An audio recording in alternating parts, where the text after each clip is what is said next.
Salud ocupacional en los tiempos del COVID. Este es el sexto encuentro de salud ocupacional de la región de Los Ríos, organizado por la Seremi de Salud de la región de Los Ríos y la Sociedad Chilena de Medicina del Trabajo, SOCHMED.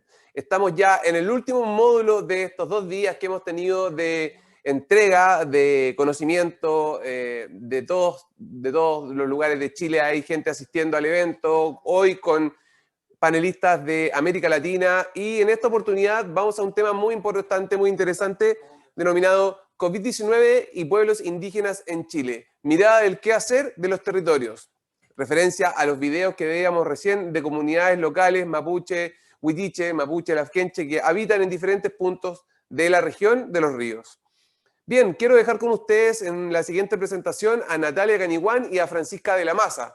Natalia es antropóloga de la Academia de Humanismo Cristiano y magíster en Desarrollo Humano Local y Regional de la Universidad de la Frontera, directora del Instituto de Estudios Indígenas e Interculturales de la misma Casa de Estudios en la región de la Araucanía.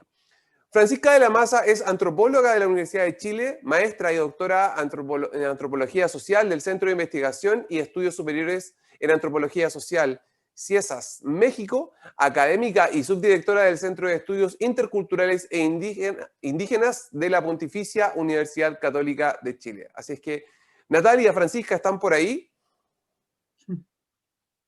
Hola, buenos días. Muy buenos días, ¿cómo están? Les dejo el micrófono, les dejo la pantalla para que puedan dirigirse al público. Entiendo, tenemos 30 minutos. Muchas gracias. Aprovecho de saludar a todos los presentes. Gracias por la posibilidad de compartir el trabajo que hemos estado realizando junto con Natalia Caniguán. Me imagino que se ve bien la pantalla. ¿Sí? Bueno, y saludar a todos los que están ahí participando y a los organizadores de este evento, de este importante evento.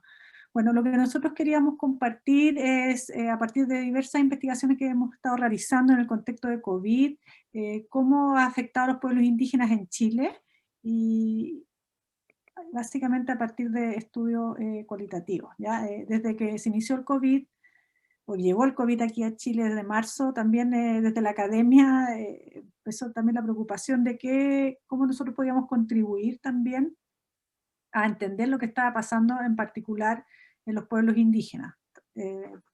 Y a partir de eso hemos realizado algunos trabajos. Primero, un estudio que se llama Los efectos socioeconómicos y culturales de la pandemia COVID-19, los pueblos indígenas y afrodescendientes en Chile, que es a nivel nacional, cuyos informes ya están disponibles. Al final de la presentación están los links. Es a partir de una aproximación cualitativa, trabajando en conjunto con líderes de los territorios indígenas de Chile, identificar cómo el COVID ha afectado a sus comunidades, a sus territorios, y también el accionar de las políticas públicas, tanto en el espacio local como nacional. También se ha trabajado en infografías de casos COVID en comunas que pertenecen al territorio mapuche, desde la provincia de Arauco hasta Los Ríos, a partir de informes diarios y reportes semanales que lo ha liderado el Instituto de Estudios Indígenas e Interculturales de la UFRO, que están disponibles en las redes sociales. Por ejemplo, ahí está en la pantalla, podemos ver el impacto del COVID en algunas comunas, especialmente donde ha subido, como las tendencias de cómo ha ido subiendo, a partir de comunas que tienen un porcentaje más del 30% de población indígena o mapuche. ¿Ya? Ese ha sido el mecanismo que hemos identificado para tratar de aproximarnos a cómo el COVID ha impactado en la población indígena y en este caso mapuche. También hemos realizado conversatorios, 3 conversatorios con funcionarios municipales en 3 territorios, con comunas de la zona mapuche, del sur, centro-sur de Chile, con comunas del norte y con la región metropolitana. Estos conversatorios, que también están disponibles, son súper relevantes para conocer el accionar local de los funcionarios de salud o de las oficinas de asuntos indígenas, en el caso de la región metropolitana, para abordar el COVID, la población indígena de sus respectivas comunas. Y por último, hemos realizado también un seminario internacional con casos comparados de Argentina y Brasil, para conocer también los impactos del COVID en población indígena. Justamente el primer estudio que les mencioné, su idea se definió a partir de un estudio que se estaba realizando muy tempranamente en Argentina, mandatado por el Ministerio de Ciencia, para conocer el impacto del COVID en la población vulnerable, y sobre todo en las cuarentenas iniciales que ellos tuvieron, bueno, que tienen hasta el día de hoy. O sea, a partir de eso es lo que le vamos a comentar, el trabajo, un poco los resultados de este conjunto de investigaciones, ¿ya? Y de relación también para conocer cómo ha impactado la salud en el espacio municipal. Respecto a las políticas nacionales en territorios indígenas, ya esa fue una de las preguntas que se hizo en el cuestionario y también que se trabajó con los funcionarios municipales.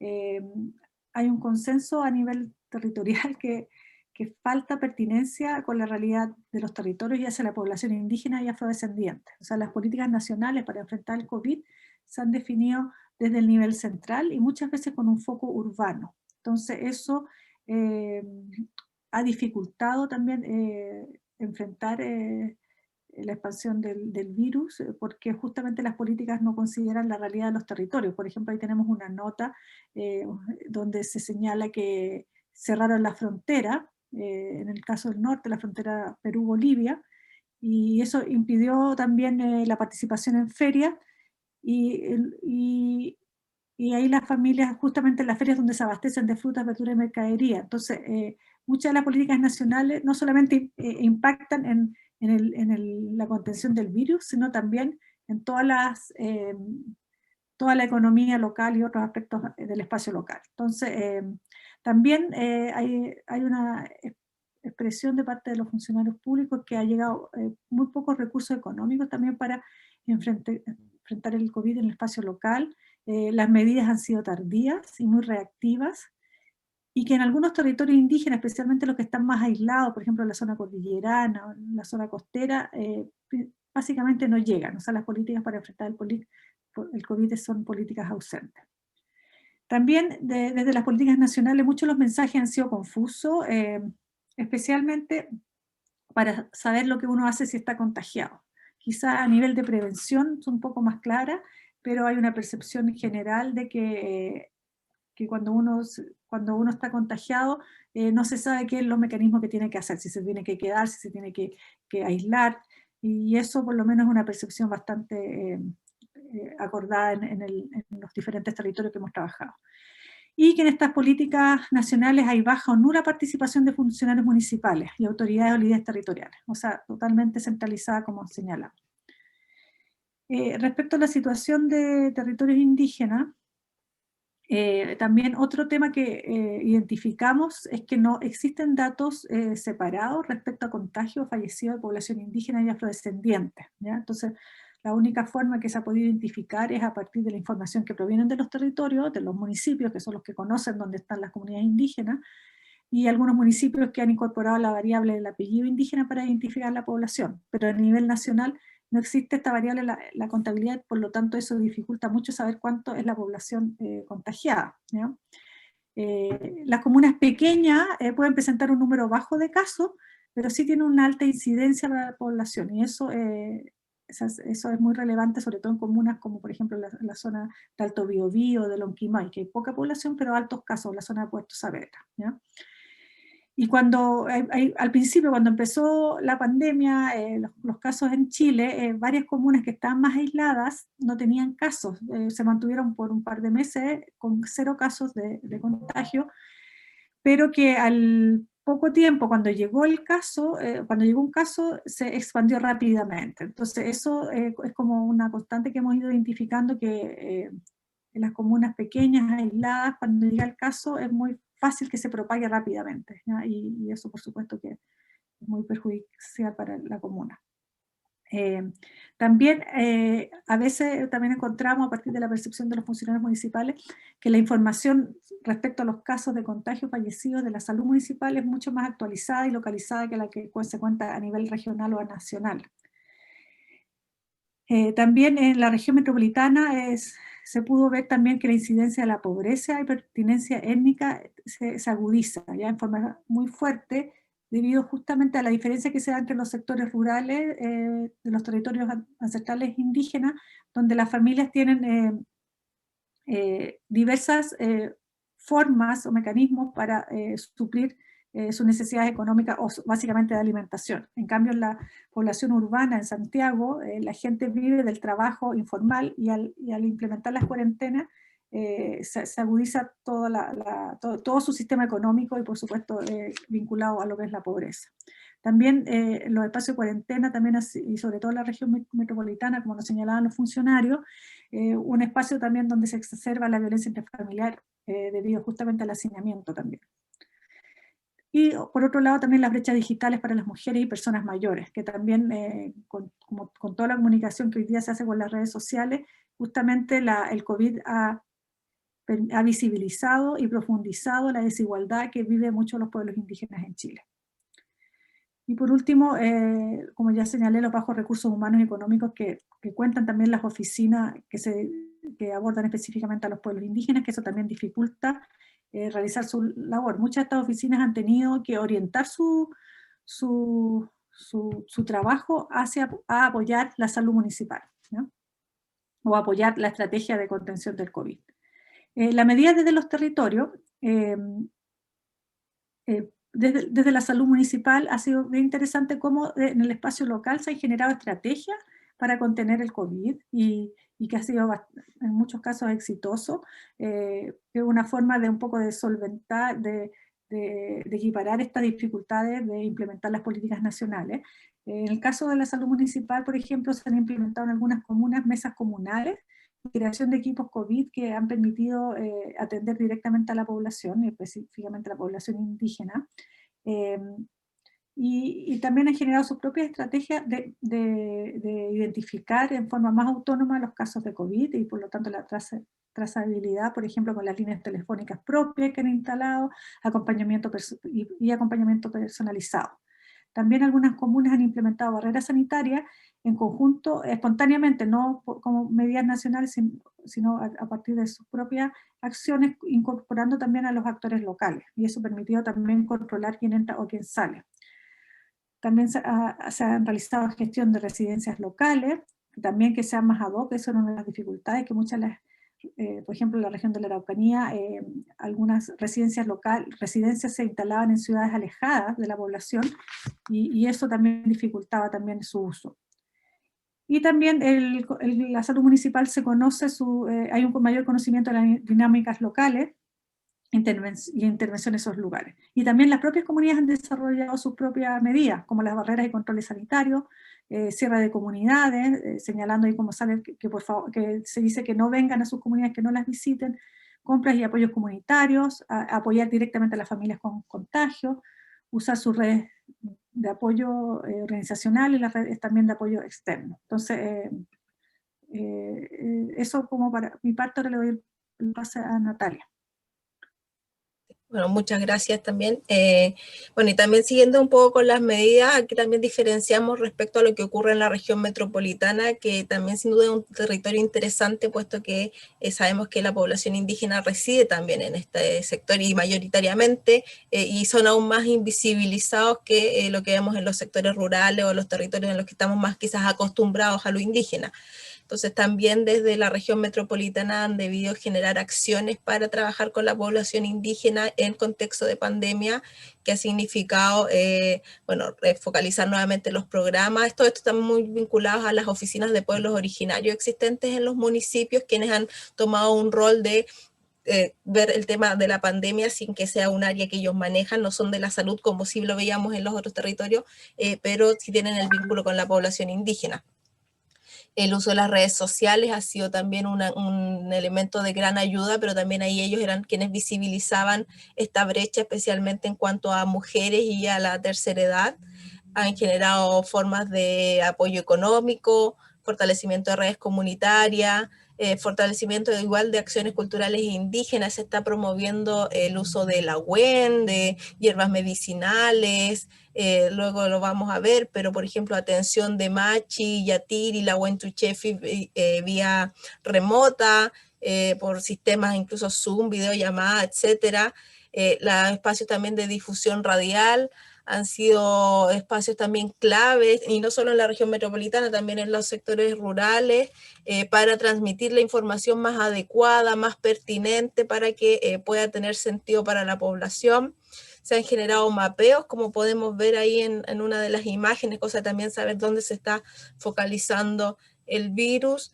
Y han tratado de comenzar un apoyo en temas de salud mental, porque también han visto que la pandemia no es solo sanitaria, están las consecuencias económicas. Ya Francisca hablaba del hacinamiento, la violencia intrafamiliar, entonces también están tratando de generar formas de apoyo en temas de salud mental, que además sabemos que la atención primaria no necesariamente cuenta con esos dispositivos, además que se ha tenido que reformular para atender la pandemia. También hay acciones autogestionadas desde la región metropolitana, como son ollas comunes, y yo creo que todos también ya las vimos en la prensa cuando comenzaban a surgir las protestas por el hambre. Según nos contaba gente de los municipios, efectivamente en los territorios donde empieza a surgir la protesta por el hambre y las ollas comunes son territorios en los que habita población indígena en Santiago. Generación de colectas, rifas y apoyo a adultos mayores. La siguiente. A través de, o a partir de toda esta información que nosotros hemos recabado, conversaciones, los conversatorios, etcétera, nosotros podemos vislumbrar factores protectores y de riesgo presentes en los territorios que sería necesario o los equipos han tratado de tomar para poder apoyarse en el manejo, en el control del manejo de la pandemia, ¿ya? Los primeros dos factores que tenemos son en realidad tienen como una ambigüedad entre que son factores protectores, pero a la vez se pueden convertir en factores de riesgo. Lo primero es la lejanía y el aislamiento de los sectores rurales, que por una parte es un factor protector toda vez que impide o impidió mucho tiempo el acceso del COVID y de los contagios o el alto tráfico de personas que eventualmente pudiesen generar contagios. Sin embargo, se volvió un factor de riesgo porque cuando, como ya lo mencionó Francisca, se generaron los primeros casos, los aumentos fueron muy rápidos, fueron muy exponenciales, y el acceso a servicios de salud, la verdad es que fueron difíciles. Esto también fue información que nosotros recogimos durante los meses de mayo, junio. Y, por ejemplo, para el territorio de Lonquimay, que tuvo un brote muy importante de COVID en ese tiempo, se dio en sectores rurales, estaban alejados y además ellos ya estaban con nieve. Entonces eso hacía que su centro asistencial más cercano les quedase a unas 3-4 horas de movilización, lo que es demasiado tiempo para casos de enfermos que se agravasen o generasen mayores complicaciones. Otro elemento que es un factor protector y a la vez un factor de riesgo son los vínculos cercanos que existen en los territorios rurales y en los territorios de comunidades mapuche. Es un factor protector porque el que todos se conozcan permite que, por ejemplo, cuando instalan barreras puedan saber quién entra, quién no entra al territorio y también saber si hay movimientos de gente que sea exógena, de manera de saber quién eventualmente puede traer o no traer el virus.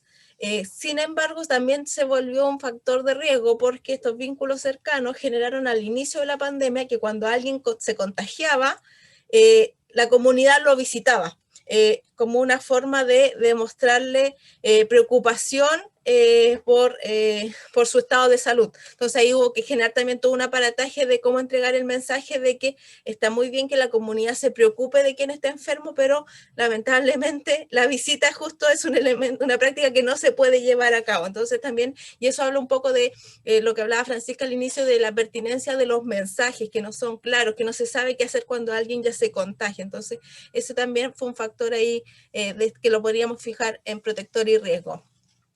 Luego, en los protectores para los sectores rurales tenemos el autoabastecimiento y producción de alimentos, que permite que no se tenga que estar constantemente yendo a las ciudades a buscar alimentos, sino que se puede consumir al menos por un tiempo lo que se ha guardado. El conocimiento, ya lo decíamos, de los habitantes y sus miembros, que permite que las barreras funcionen, que se puedan poner cortes a que las personas entren.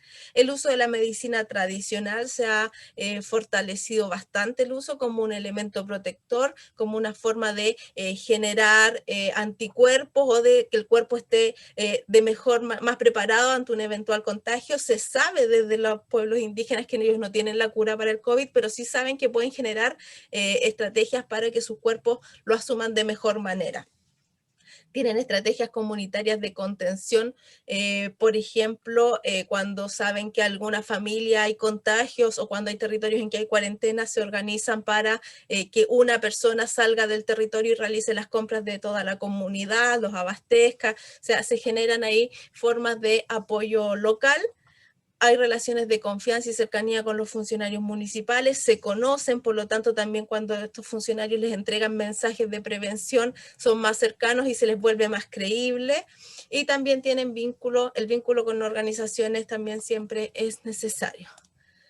En los de riesgo lo que principalmente observamos es que a pesar de que haya controles, barreras, la movilidad se mantiene en los territorios, pero especialmente es una movilidad económica exógena, podríamos decir, motivada por empresas principalmente extractivistas. En el norte, a pesar de que las comunidades cierran sus fronteras, las mineras no paran la producción. Lo mismo ocurre acá con salmoneras e industrias forestales que generan tráficos de personas que por más que ellos controlen, a ellos no los pueden hacer no pasar, e inclusive mucha gente que es de los sectores rurales a veces se desenvuelve en esta faena y entonces está en ese riesgo de movilidad.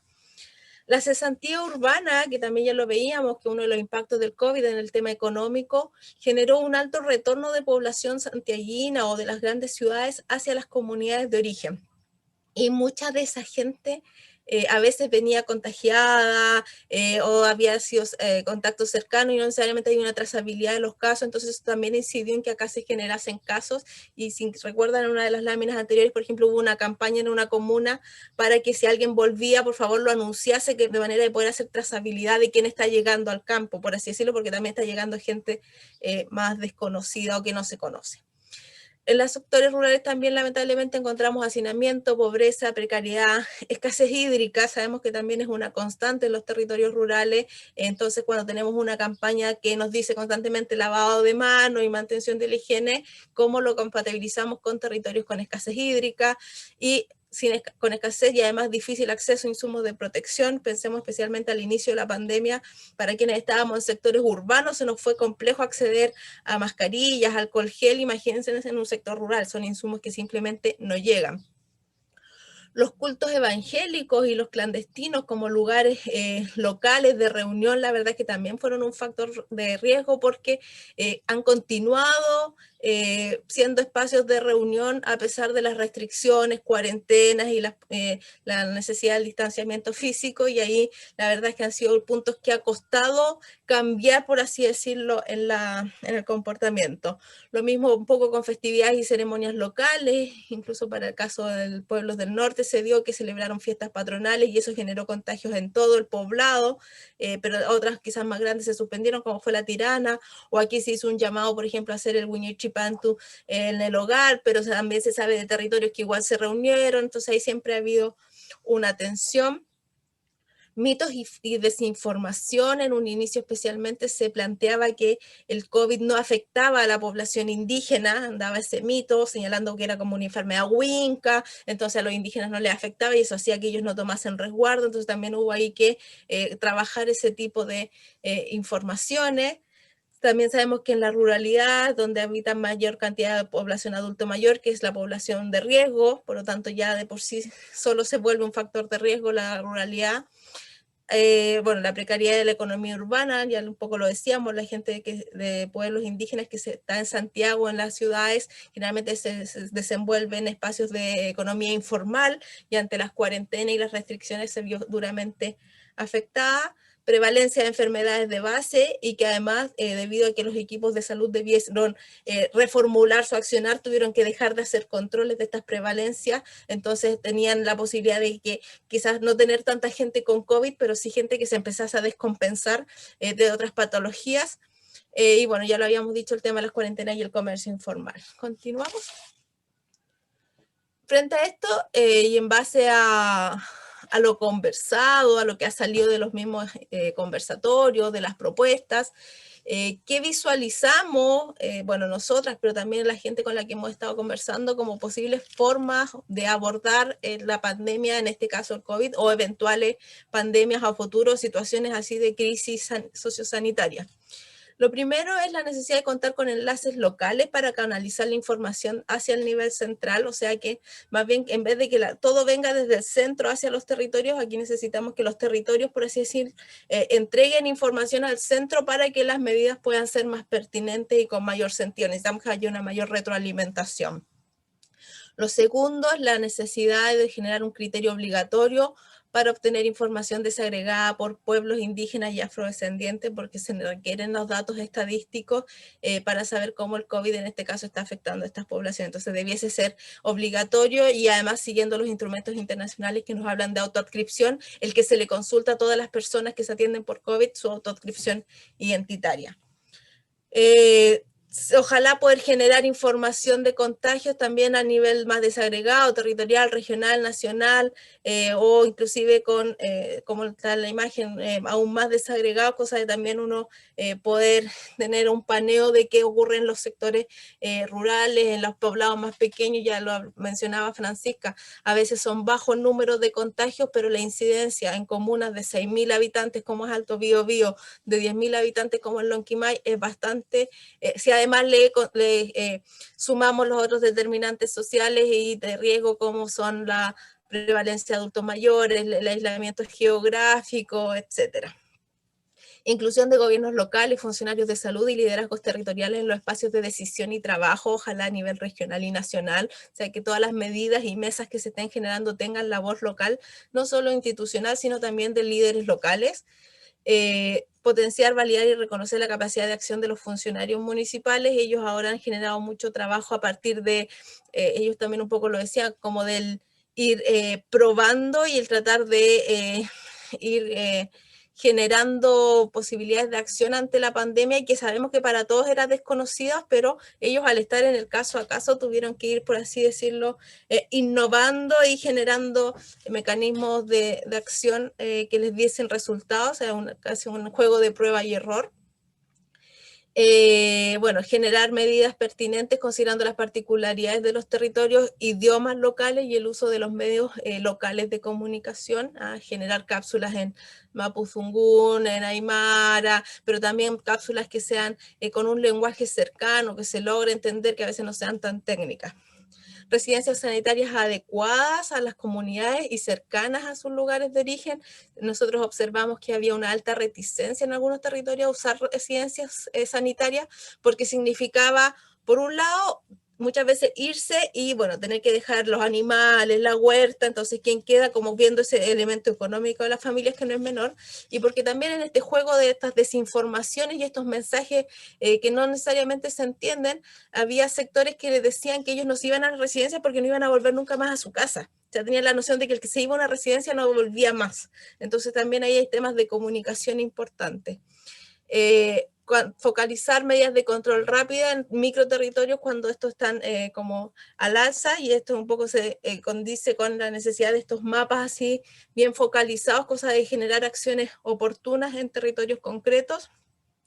Anticiparse o a situaciones y con campañas preventivas, por ejemplo, acá cuando sabemos que se viene una festividad importante para los pueblos, como por ejemplo fue la fiesta de la Tirana, el Huiñichipantu, ahora en diciembre se vienen los Guillatunes en muchos territorios, anticiparse a cuál va a ser el mensaje, hacerlo, no hacerlo, cómo hacerlo, por ejemplo, cuando empezó a darse el tema de los retornos de la gente de la ciudad, de los territorios rurales, también anticiparse, quién hace el control, quién hace la trazabilidad de esas personas que están viajando más allá de que estén contagiados o no, para saber qué va a empezar a ocurrir. Bueno, medidas también que consideren las realidades económicas, especialmente para la región metropolitana, fortalecimiento de oficinas que se trabajen con pueblos indígenas en la región metropolitana y generar redes de apoyo también hacia los municipios que pueden salir de otras instancias, en este caso, por ejemplo, la academia u otros. Natalia, estamos ¿Sí? a 3 minutos. Sí, estamos justo terminando y bueno, como dijimos, aquí vamos a compartir todos los links con toda la información que nosotros hemos ido generando todo este tiempo que ahora les acabamos de resumir. Muchas gracias.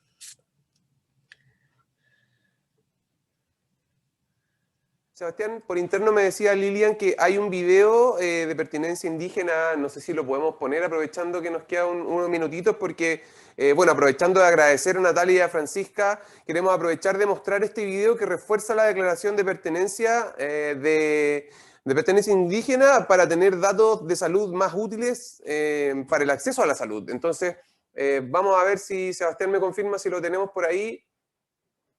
Damos un segundito y aprovechamos de mostrarlo. Informa tu pertenencia, tengo. ¿Sí? Ese es.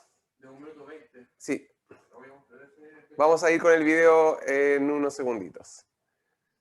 Estuvimos con la presentación de Natalia Caniguán, antropóloga de la Academia de Humanismo Cristiano y magíster de Desarrollo Humano Local y Regional de la UFRO, Universidad de la Frontera, acá en el sur de Chile, y Francisca de la Maza, antropóloga de la Universidad de Chile, maestra y doctora en Antropología Social del Centro de Investigaciones y Estudios Superiores de Antropología Social, CIESAS de México.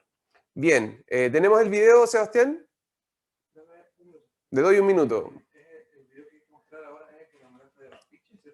Bien.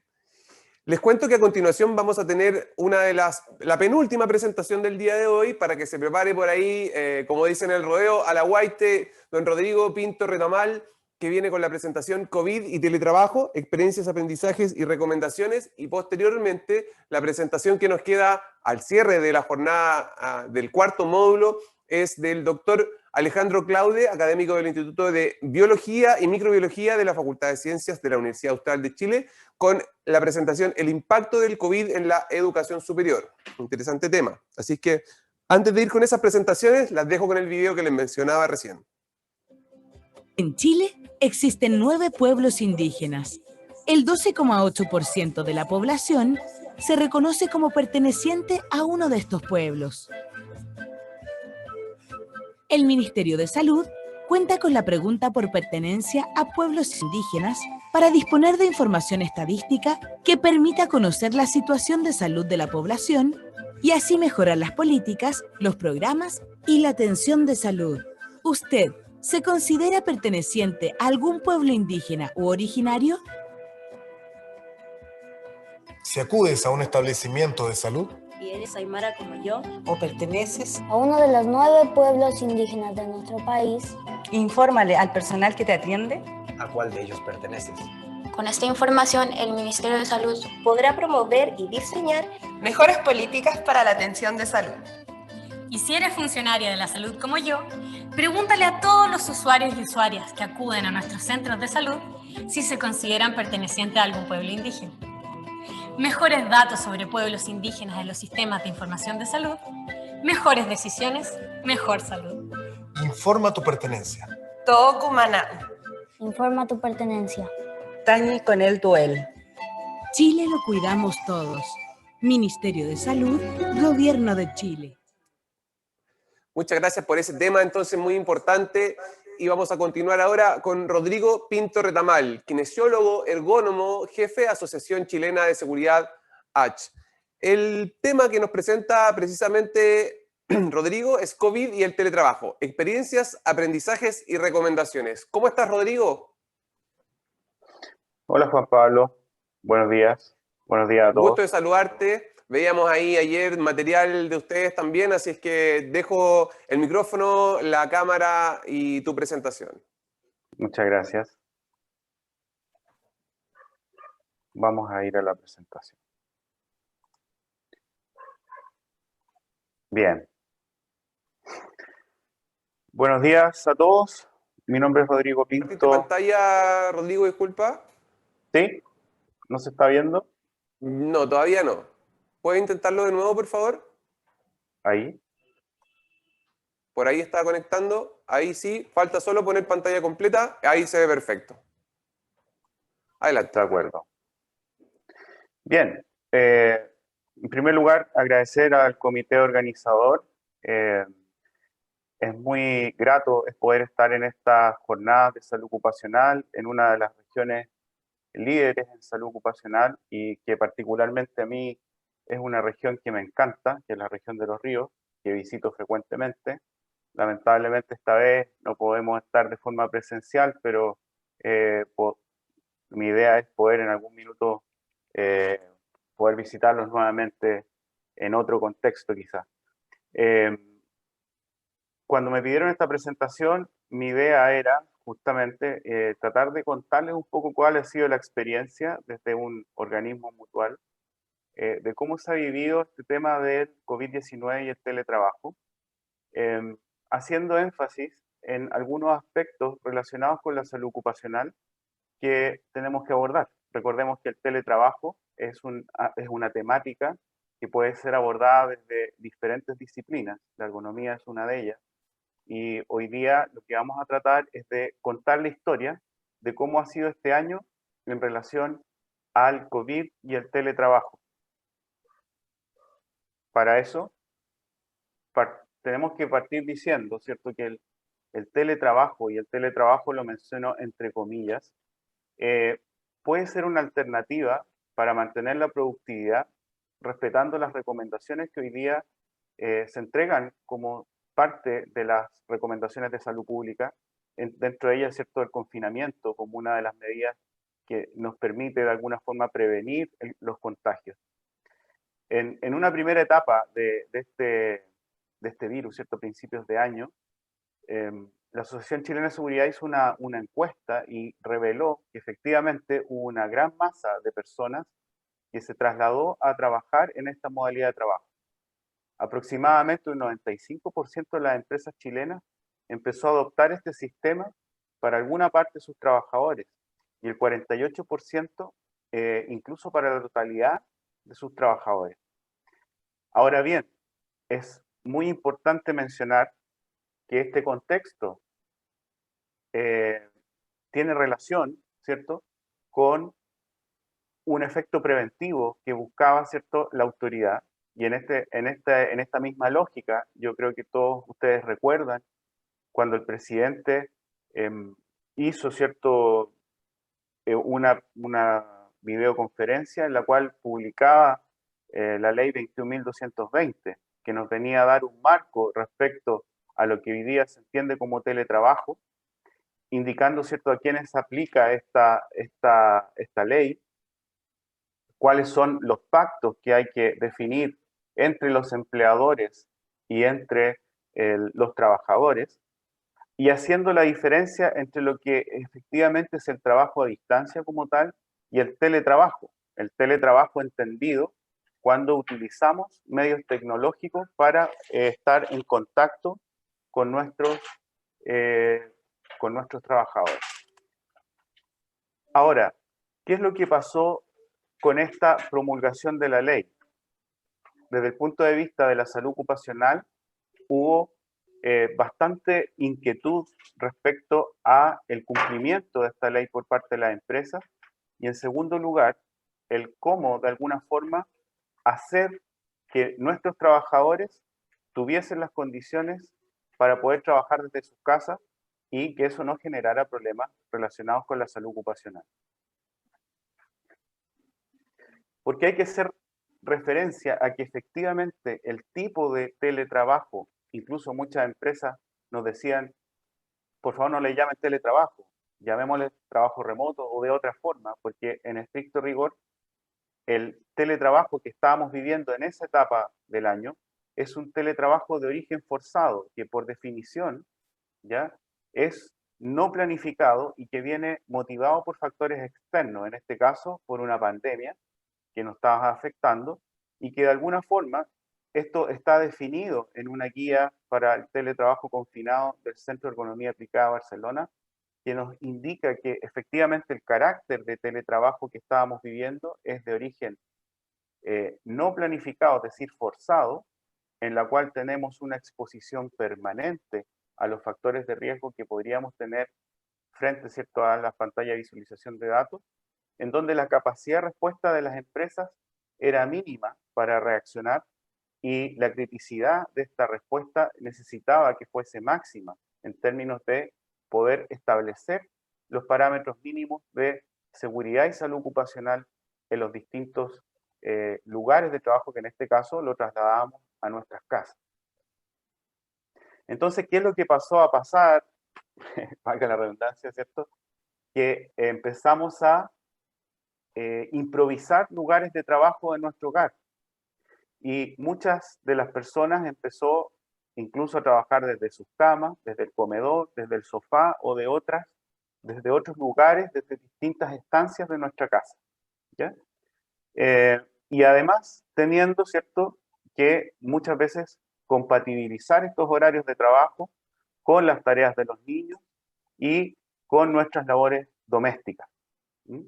Entonces, se empezó a generar, ¿cierto?, obviamente una situación en la cual había mucha consulta por parte de las empresas respecto al cómo gestionar el teletrabajo y hacer que este teletrabajo de alguna manera no generara problemas a la salud. También es muy importante definir que según el perfil de las personas, hay personas que se adaptan de buena forma a esta modalidad y hay personas que tienden más bien a integrar este trabajo con su vida doméstica. Y en ese sentido se hace muy potente los factores de riesgo de naturaleza psicosocial, ¿cierto? Hay estudios que dicen que las personas que son segmentadoras, es decir, que establecen una línea psicológica entre su trabajo y su espacio, digamos, doméstico, son personas, entre comillas, más felices, ¿cierto?, dentro de su hogar, que las personas que integran su trabajo al quehacer doméstico. Esas personas, en general, están todo el día pendientes del trabajo. Y eso hacía que, de alguna forma, aparecieran algunos problemas de salud relacionados con el teletrabajo. Ahora, los problemas de salud asociados al teletrabajo están reportados en la literatura. Y uno de ellos, quizás el más importante, tiene que ver con los conflictos entre la vida laboral y familiar, que está reportado puede generar problemas relacionados con la salud mental, ¿cierto? Principalmente los trastornos del sueño y trastornos de ansiedad que han sido ampliamente reportados. Yo recuerdo que en esta época, cuando efectivamente empezamos con el confinamiento y empezamos con el teletrabajo, entre comillas, ¿cierto? Hubo mucha mediatización de los temas de naturaleza psicológica del trabajo. Incluso una amiga mía, ¿cierto?, psicóloga, tuvo mucho trabajo ahí. Voy a mostrar algunas notas de prensa que se generaron, ¿cierto?, porque efectivamente ya empezábamos a notar algunos problemas relacionados con la salud mental. En la medida que esto fue avanzando, también fuimos viendo que efectivamente no solo eran problemas de salud mental, sino que también aparecía la variable musculoesquelética como un tema importante. De hecho, está reportado en la literatura que más o menos la prevalencia de síntomas musculoesqueléticos en personas que usan computador de forma permanente podría llegar incluso a un 60%. Entonces empezamos, ¿cierto?, a tener reportes de personas que efectivamente tenían dolencias musculoesqueléticas. Y por otro lado, empezamos a ver también algunos efectos que tienen que ver con un tipo de trabajo en el cual el gasto energético es muy bajo y que se asocia a una conducta sedentaria. Estábamos acostumbrados, probablemente muchos de nosotros, a transportarnos de forma activa hacia nuestros lugares de trabajo y nos vimos en una situación de confinamiento en donde la variable también relacionada con el sedentarismo es una variable a considerar que es muy importante en este tipo de trabajo. Y en esta etapa, ¿cierto?, las empresas en general, la pregunta era, ¿cuál es el mejor lugar de trabajo para trabajar considerando esta contingencia? Y aparecían, ¿cierto?, algunos videos en redes sociales, que por lo menos a mí me llegó uno de ellos, en la cual nos hacía referencia al cómo poder adaptar algunos lugares en donde nosotros trabajamos con nuestro ordenador mediante cojines, ¿cierto?, regular las alturas de trabajo, considerar algunos aspectos para elevar, ¿cierto?, por ejemplo, la pantalla, controlar aspectos relacionados con la iluminación, etcétera. Y teniendo en consideración también de que estábamos trabajando también con nuestros niños en nuestras casas y que nuestros niños también necesitaban ciertas adaptaciones ergonómicas para evitar dolencias musculoesqueléticas, ¿cierto?, o problemas que pudiesen aparecer producto de una posición mantenida en el tiempo.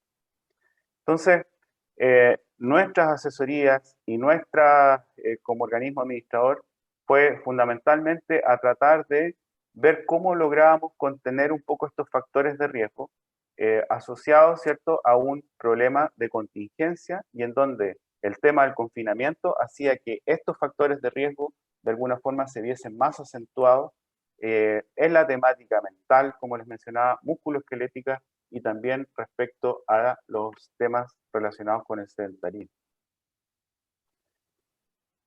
En muchas de las presentaciones que me tocó hacer durante este periodo, ¿cierto?, incluso llegábamos a recomendar, ¿cierto?, alza monitores, hágalo usted mismo, o elévelo, ¿cierto?, su monitor a la altura de la línea de visión horizontal, utilizando libros que no tenga en uso en su casa, etcétera. Tratábamos de alguna forma de adaptarnos a una contingencia que estaba pasando en el país y que nosotros necesitábamos de alguna forma generar algún tipo de medida de recomendación frente a esta contingencia.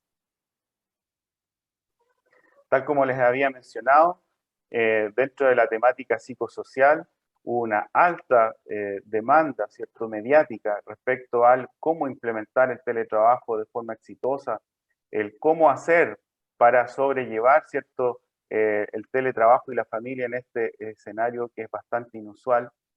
Ahí mi colega y amiga Daniela Campos, ¿cierto?, apareció mucho en distintos lugares de la prensa, incluso en alguno de ellas, ella era bien enfática en decir que no estamos haciendo teletrabajo, estamos intentando trabajar desde la casa en una situación de pandemia, con todo el escenario que eso significa del punto de vista de tener a nuestros hijos en nuestras casas muchas veces, y también del escenario respecto a el temor de contagio y otros elementos que hacen de que esto obviamente no sea una situación ideal. También es importante dar una mirada respecto a cuáles fueron las estadísticas de accidentabilidad durante este periodo de pandemia. Nosotros entre marzo y septiembre recibimos aproximadamente 547 atenciones médicas, de las cuales un 46% fue calificada como accidentes del trabajo, ¿ya? Importante mencionar también que ese porcentaje, obviamente que comparado con el año anterior, fue muy elevado, dado que obviamente antes no teníamos esta migración de las personas a las casas como lugares de trabajo. También es interesante analizar que el gran porcentaje de estos accidentes se daba principalmente en mujeres, ¿ya? Y en su totalidad no alcanzaba a ser el 1% de la accidentabilidad total. ¿Cuáles eran las principales causas de estos accidentes? Principalmente tenían que ver con caídas, el 56%, que se daban entre trayectos al interior del domicilio, generalmente desde segundos pisos, ¿cierto?, que estaban en nuestras mismas casas, o bien desde la misma silla, ¿ya? También un 16% se asociaba a problemas relacionados con movimientos bruscos que podrían asociarse, ¿cierto?, dentro del mismo espacio de trabajo, que nos podrían generar como consecuencia algunos esguinces de tobillos, algunas fuerzas indebidas. Otros también, porcentaje, un 11% se asociaba en este periodo de tiempo a accidentes que tenían que ver con golpes con objetos, y dentro de esos golpes, las atriciones de los dedos o al apretarse los dedos con la silla, que puede parecer algo muy... era uno de los temas relevantes que estábamos teniendo como accidentes laborales. Y también un porcentaje menor relacionado a quemaduras con líquidos calientes, ¿cierto?, el típico cafecito o accidentes con elementos cortopunzantes en el momento de hacer probablemente el almuerzo u otro tipo de actividad que en el contexto del teletrabajo lo estábamos considerando, ¿cierto?, como un problema laboral. Entonces, esta fue la situación a principio de año, esta fue la situación en la cual, en la pandemia, nosotros intentamos, ¿cierto?, contener de alguna manera algunos factores de riesgo que tenían que ver con la salud ocupacional, con algunas medidas que fueran hacia la mitigación. Ahora bien, esto ha ido avanzando. El teletrabajo también ha ido avanzando en relación a cómo la pandemia ha ido evolucionando en el tiempo. Y en eso, o sea, también hicimos un sondeo hace poco con un N menor de empresas, pero en la cual vimos, ¿cierto?, que ya en un periodo que pasó el pic de la pandemia, ya cercano a septiembre, vemos que las empresas siguen adoptando esta modalidad de trabajo como una de las principales, ¿ya? Incluso en la nueva normalidad, en donde al parecer la preferencia de tanto empresas como usuarios tiene que ver con un régimen más mixto, es decir, que estamos, ¿cierto?, parte en la oficina y parte en la casa, siendo la mayor parte del tiempo en nuestras casas aún, ¿cierto?, 3 días con un 42%, incluso 5 días a la semana, es decir, teletrabajo total como opción, un 16%, ¿ya? Es decir, con estas encuestas, con estos sondeos, dábamos a entender de que el teletrabajo es una situación que llegó para quedarse. Y en esa lógica, ¿cierto?, es importante que de alguna manera vamos migrando desde un teletrabajo que es de origen forzado, que por definición es no planificado, hacia un teletrabajo en donde las empresas van a tener que evaluar la factibilidad de generar todos los temas relacionados con salud ocupacional y seguridad en el trabajo. ¿A qué me refiero? Principalmente a que las empresas van a tener que hacerse un check inicial para ver cómo se encuentran en este proceso de implementación, viendo en primer lugar, ¿cierto?, cuáles son los trabajadores que se pueden desempeñar, si tienen los soportes tecnológicos adecuados, si tienen los soportes de seguridad de datos que esto exige, la disponibilidad de destinar tiempo y ciertos recursos humanos para conformar comités de implementación de teletrabajo, para en definitiva llevar, ¿cierto?, una si esto es viable desde el punto de vista económico de la implementación. Esto es parte, esto que le estoy mostrando, este pequeño checklist, de una guía de implementación de teletrabajo que desarrolló el Laboratorio de Ergonomía de la Universidad de Chile como parte de un proyecto de investigación que se les voy a comentar en un ratito más, en el cual fuimos también parte del equipo de trabajo con el doctor Ignacio Méndez y que de alguna manera estaba definido para teletrabajo planificado, ¿ya? Un teletrabajo más bien no de origen forzado. Y este trabajo que les menciono, que está publicado en la página de la SUCES, ustedes pueden tener acceso directo a él, indica, ¿cierto?, que en una muestra de empresas del rubro de servicio, donde se entrevistaron a 146 trabajadores, se vio, ¿cierto?, que en general la estructura de trabajo bajo el cual se ejecuta normalmente el teletrabajo es más bien un formato estricto de horario continuo y que tiene una frecuencia de 1 a 3 días a la semana. En general, la experiencia de teletrabajo por parte de los trabajadores y por parte de la empresa fue bien evaluada en estas empresas que fueron abordadas, ¿ya?, en donde por parte de la empresa decían que lo principal era el ahorro en los requerimientos de espacio físico para oficinas, estacionamientos y casinos, ¿ya? Y por parte de los trabajadores también se veía que se evitaban los tiempos de desplazamiento y con esto se ahorra el tiempo invertido en esto, lo que se valoraba, ¿cierto?, como algo muy positivo. Además, ¿cierto?, del tema de la autonomía, la ausencia de sobrecarga laboral y bajo conflicto de rol. ¿Cuáles fueron las dificultades que se vieron en este estudio? Principalmente la adaptación cultural al teletrabajo, especialmente manteniendo, ¿cierto?, el manejo de los tiempos, la gestión del tiempo y cómo coordinarse entre la empresa y el teletrabajador, ¿ya? Ahora, este proyecto de alguna forma nos plantea que el teletrabajo, ya como un teletrabajo planificado, tiene ventajas y desventajas. Y dentro de esas ventajas están reportadas, por ejemplo, que este teletrabajo nos ayudaría de alguna forma a mantener un buen equilibrio entre la vida familiar y laboral, nos entrega probablemente mayor flexibilidad y autonomía según el tipo de teletrabajo que se pacte, reduce los tiempos de traslado, en algunos casos se ha visto que efectivamente aumenta la productividad e incluso la satisfacción laboral. Así también se ha visto que dentro de las desventajas tiene que ver con el desenfoque de los límites de tiempo de trabajo y actividades domésticas, lo que le mencionaba respecto a las personalidades más integradoras, ¿ya?, del trabajo y la actividad doméstica. el tema del presentismo, ¿ya? También se reporta muchas veces que esto, cuando no se hace de buena forma, existe aislamiento social vinculado a la falta de comunicación con mis equipos de trabajo, la falta de soporte y equipamiento y la progresión profesional, que también se plantea como uno de los temas relacionados a las desventajas que podría tener esta modalidad.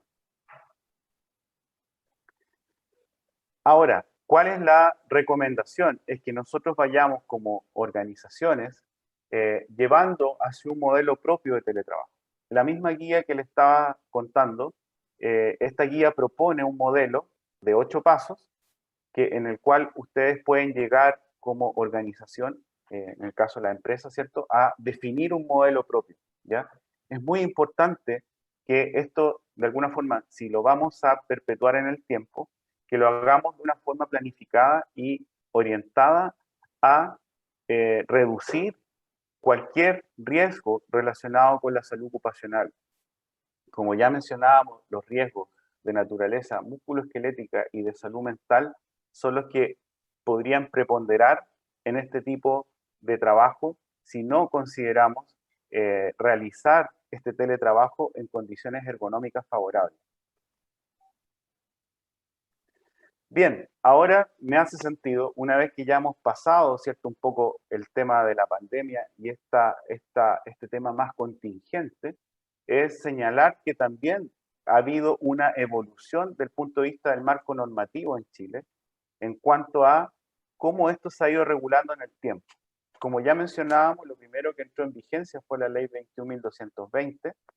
Esta ley establece algunos aspectos de tipo administrativo y solamente mencionaba un reglamento de trabajo en condiciones de seguridad y salud ocupacional que deben cumplir las empresas. Ese reglamento entró en vigencia recién en octubre, ¿ya? Las empresas durante todo este tiempo estuvieron pensando, bueno, ¿y qué implementamos? ¿Cuáles son las condiciones mínimas? ¿Qué me van a fiscalizar? Etcétera. Y entre medio de esta discusión también estuvo la Suceso, ¿cierto?, que de alguna manera quería integrar lo que los organismos administradores habíamos hecho hasta esa fecha y poder definir cuáles efectivamente eran esas condiciones mínimas que debiese cumplir el trabajador en su hogar, ¿ya? Hoy día ya tenemos luces sobre eso. De hecho, la última circular de la Superintendencia de Seguridad Social en Chile, la circular número 3049, ya nos define cuál es el flujo que debiesen seguir las empresas para la implementación del teletrabajo, ¿ya? Y si ustedes se fijan acá, lo primero tiene que ver con la suscripción de un pacto entre el empleador que debe ser registrado en la Dirección del Trabajo, ¿ya?, enviado a la Dirección del Trabajo y a su vez enviar al organismo administrador, quien nosotros como organismos administradores, ¿cierto?, vamos a tener que instruir al empleador a que se aplique una pauta de autoevaluación para detectar cuáles son las brechas que están presentes, ¿cierto?, en la casa, en este caso, si es que es la casa, u otro lugar definido en este pacto. Se debe aplicar este instrumento de autoevaluación para luego enviar, ¿cierto?, esto al empleador, ¿ya? Y el empleador va a tener que confeccionar una matriz de riesgo que aborde todas las temáticas de seguridad, ergonomía y aspectos también de organización del trabajo. Nosotros como organismo administrador vamos a tener que revisar esta matriz y en caso de haber observaciones vamos a tener que apoyar a la empresa en confeccionar un programa preventivo y ese programa preventivo va a tener que revisarse anualmente. Hoy día ya tenemos el flujo del cómo debiese llevarse a cabo el teletrabajo ya planificado, ¿cierto?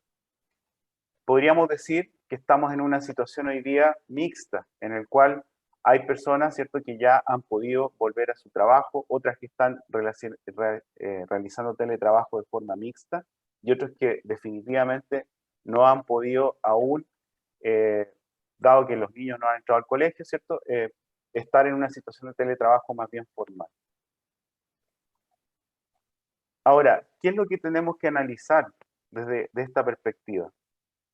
Primero, que esto del teletrabajo tiene una gestión fuerte preventiva desde el punto de vista de la seguridad y salud del trabajo, normada en Chile, ¿ya? y que a partir probablemente de los resultados y del análisis de los resultados que nosotros tengamos por parte de los trabajadores, tengamos que hacernos la pregunta, ¿cierto?, de que si se cumplen las condiciones mínimas. Si estas condiciones mínimas se cumplen, tener que entrar al flujo de confeccionar la matriz, confeccionar el programa y enviar esto al organismo administrador. Si no se cumplen,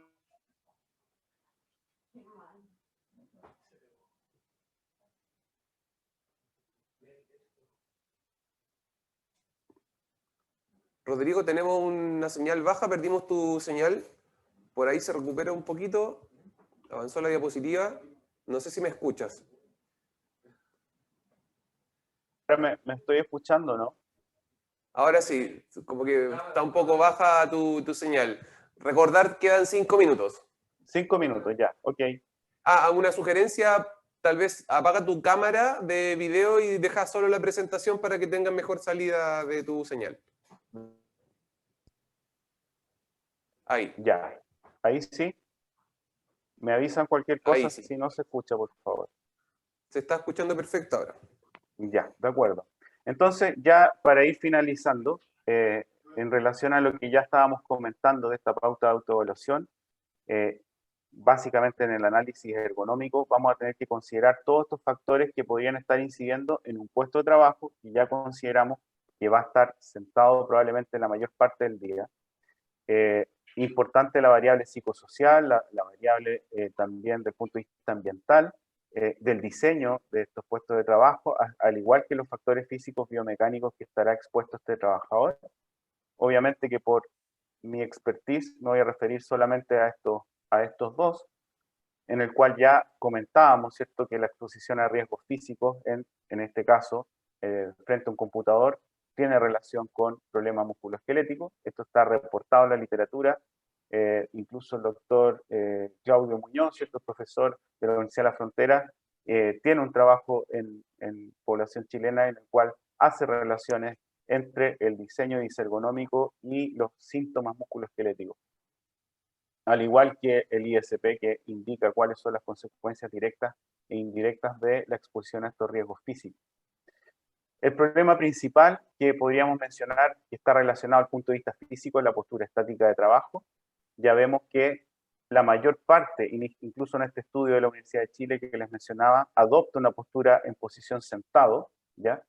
Y eso tiene relación con problemas musculoesqueléticos. Si no, nosotros no hacemos alternancia postural, en definitiva, podemos afectar incluso la nutrición discal.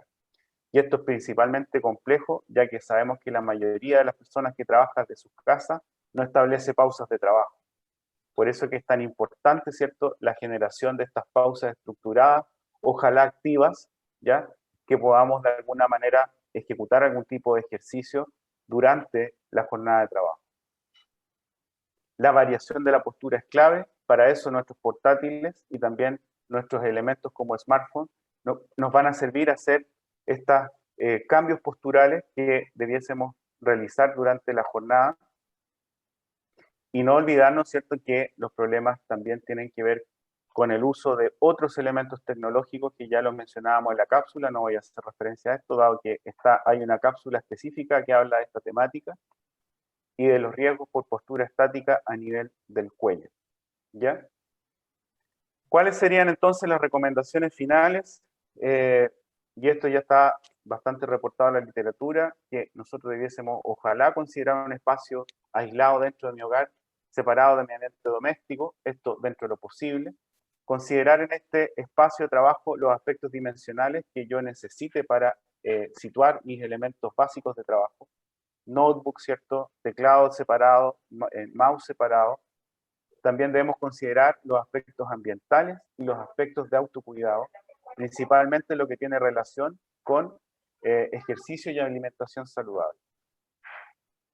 Finalmente, es muy importante considerar kits básicos, ¿cierto?, de implementación de puestos de trabajo en la casa, como un alza monitor, separar el teclado y el mouse, que ya lo mencionábamos, y para usuarios de pequeña estatura, considerar también alza pies. La silla de trabajo, no voy a hacer referencia, pero en general, la silla de trabajo debiese ser o tener características ergonómicas para evitar dolencias a nivel lumbar y dorsal. Por último, preocuparnos también de algunas condiciones ambientales, principalmente la iluminación, ¿ya? Parte también de la cápsula que el colega Abel Celedón hizo también tiene relación con aspectos de iluminación, que les recomiendo que ustedes vean en más detalle. Considerar también el aspecto de la temperatura, renovación del aire y, por último, también aspectos relacionados con los factores de ruido interno y externo que pudiesen estar afectando en nuestro hogar. Bien, intenté contar la historia, ojalá que de alguna manera hayan quedado los aspectos esenciales plasmados en esta presentación y obviamente quedo a espera de sus consultas o no sé si eso se va a hacer mediante otra vía. Muchas gracias. Fabuloso, Rodrigo, muchas gracias por tu presentación. Estaba con nosotros en este módulo Rodrigo Pinto Retamal, kinesiólogo, ergónomo, jefe de la Asociación Chilena de Seguridad. Creo que había una pregunta por ahí que me gustaría compartir contigo, que tenía que ver respecto a los problemas de salud en el teletrabajo que mencionabas y los conflictos de vida laboral, personal, familiar. ¿Existe hasta el minuto alguna estadística regional, provincial, nacional que ya se esté desarrollando para ver si hay algún punto específico que se pueda trabajar con alguna política pública, por ejemplo? Bueno, a nivel de aspectos de salud mental, la verdad es que, dado que no es mi expertise básica, digamos, no tendría respuesta directa a esa pregunta, ¿ya? Ahora, lo que sí es importante mencionar que hoy en día las estadísticas son más bien fotos del momento, ¿ya? Todo lo que yo también le mostré desde el punto de vista estadístico son fotos del momento. Si nosotros quisiéramos hacer proyecciones más respecto a cómo esto ha influido en las enfermedades profesionales, por decirlo de alguna forma, tendríamos que tener un periodo de tiempo mayor también por poder hacer esos análisis, ¿ya? En rigor sí se han hecho estadísticas y sí se han publicado algunas estadísticas en las cuales efectivamente las personas se ven afectadas desde el punto de vista de la salud mental y también musculoesquelética, pero son, como les mencionaba, fotografías de momentos, más que análisis un poco más profundo respecto a esta temática. Fabuloso.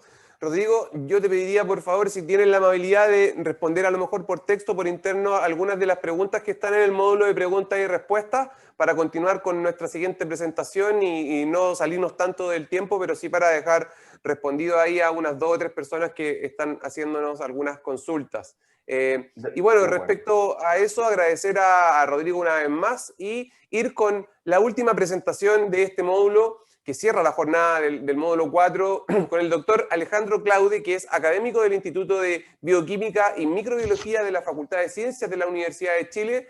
Él tiene un tema que está vinculado con el impacto del COVID-19 en la educación superior. Doctor Claude, ¿me escucha? Perfecto, sí. Muy buenas tardes a todos. Por favor, si me confirman antes de empezar, si se escucha y se ve de buena manera. Sí, doctor. Está su presentación a pantalla completa y le escuchamos perfectamente, así que lo dejo con el micrófono. Perfecto, muy agradecido. Bueno, ya me presentaron, así que no voy a repetirlo. Muchísimas gracias. Quisiera empezar, obviamente, agradeciendo al comité organizador por la invitación y la oportunidad de presentar algunas experiencias que hemos tenido. También quiero felicitar al comité técnico que ha llevado de excelente manera este seminario dentro de la virtualidad a la cual estamos forzados en este momento. Y finalmente también agradecer a la audiencia que todavía está presente. Nunca es fácil ser el último presentador en un seminario o en un simposio que al final estamos todos cansados. Así que le agradezco especialmente su presencia y haberse quedado ahora hasta el final.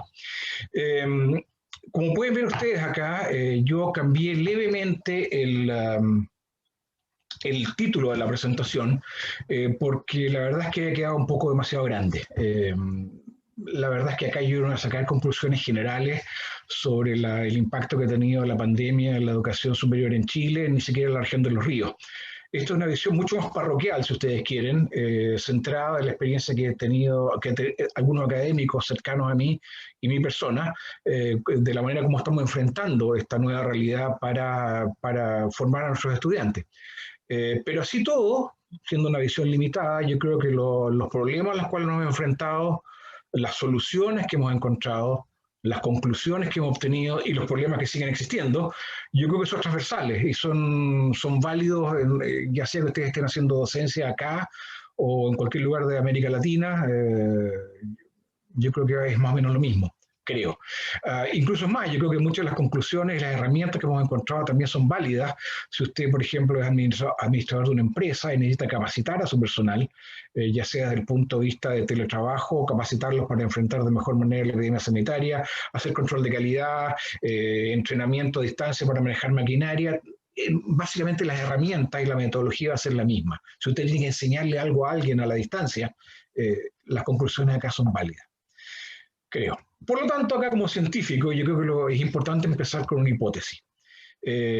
Lo que estamos enfrentando ahora, la pandemia, lo único que ha hecho es imponer un pie forzado, nos ha obligado a adoptar soluciones tecnológicas para hacer educación a distancia, y obviamente producto de la presión, del apuro, de la necesidad de hacer esto ahora, esto está pillando a muchos académicos y los está forzando a improvisar y a cometer errores, y a esto se suma también obviamente que aparece la jerga y la gente que no está compenetrada en el tema empiezan a aparecer todos estos términos y esto provoca más presión y más angustia todavía. Pero la verdad es que si uno se remonta, la verdad es que la necesidad de innovar y de aplicar tecnologías telemáticas a la docencia es de larga data. Esto es una cosa que por lo menos nosotros en la universidad llevamos 20 años trabajando con formación a distancia y educación virtual. Entonces simplemente las herramientas existen, la inquietud existe, la capacidad de hacerlo existe, simplemente esto ha metido presión para una adopción acelerada de estas herramientas. Entonces, por lo tanto, hay que respirar profundo y darse cuenta que las soluciones están. Hay que simplemente adoptarlas. Un poco de historia previa para convencerlos de que esto es cierto. Hace 10 años atrás, 10 años, una década, con mi colega Ana María von Chrismar, nosotros concursamos y obtuvimos un proyecto MESESUB justamente para poder aplicar enseñanza de laboratorio, o sea, enseñanza práctica de laboratorio de forma virtual a cursos masivos del área biológica. Ya tenemos 10 años haciendo esto. Y de hecho este proyecto recientemente, hace unas pocas semanas atrás, ha sido fruto de un convenio de colaboración con el Servicio de Salud Valdivia, que justamente reconocieron, porque esto ya lo vienen ocupando hace un tiempo atrás, pues se dan cuenta que en realidad esta es una herramienta útil que les puede servir a ellos para capacitar a todos sus profesionales en el área de salud, dada la situación que estamos viviendo, ya que esto hay que hacerlo ahora desde la virtualidad y en forma remota.